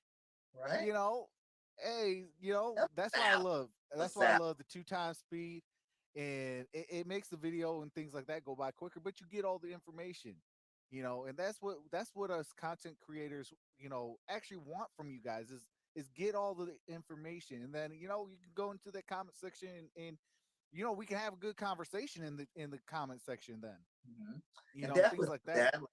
The views are great. The watch out's great, but the comments, guys, Yeah, it's awesome. We are here to talk with you guys. We sit on here and talk for hours, but we want to know what to take. How do you feel about the conversation? What do you want to see more from the show? What do you yeah, want to, hear from us about your own questions that maybe we didn't ask each other up here? That's what the comment section, that really goes a yeah, long ways too. And with the algorithm is getting those comments out, letting us be able to reply back to you, get a nice, fan base going there. So that's what that's what we're here for at the end of the day. We're here for you guys, give you guys this information and the entertainment for you guys. So make sure you guys are commenting on our videos, hitting that likes, hitting that post for notification bell. absolutely. That's all facts. And hey, your boy subscribed over to BIRDGANG 31 and Yeah, all of his platforms because hey, yeah, I'm hey, when subscribed he across says he hey when he the says he drops that fire content, he for real drops that fire content. I'm trying, man. I'm trying. I'm trying to get out there. I'm trying to be like you, Truck. Trying to be like Hey, you. hey, bump that. You about to be past me, homie. Hey, for real though, you got something good over there. Keep grinding, keep being great, man. Because hey, when you got the greater grind, Yeah. hey, you for real are doing some phenomenal things, and I think the sky's gonna be the limit for you. Real talk though. Oh yeah, man. Hey, that's what we're here to do. Hit the next plateau, and that's what I am. Like I said, I take it one step at a time, my guy. Keep one video at a time, like you say. And for me, it's more live stream. You guys are the video guys. I'm working on the video side of it. But I do drop lives every day, so and I love making great shows. Yeah, Like just live streaming thing, great shows, great co-hosts. That's my gig. That's where I really love to that's where I make the meat and potatoes of subscribers I do got. I make great shows, and I find myself having to remember that I need to go on live by myself sometimes too, but it's like I love talking football, man. That's what I'm yeah, here to do. I'm not a big, I got favorite basketball, baseball teams and whatnot, but I don't talk about them like I'm a football guy. yeah. I'm straight football. I leave the other sports to all the rest of you guys that like talking about them. Unless when you're down and just talk some football, you definitely come holler at Absolutely. But with that being said, I love you all. Appreciate y'all for coming out. This is episode 2, season 1 of Uprights and Insights. With that being said, I'll see y'all next week for episode 3. Have a nice day, and I'll see you soon because the grind never stops. Have a wonderful night, everybody. me. Peace.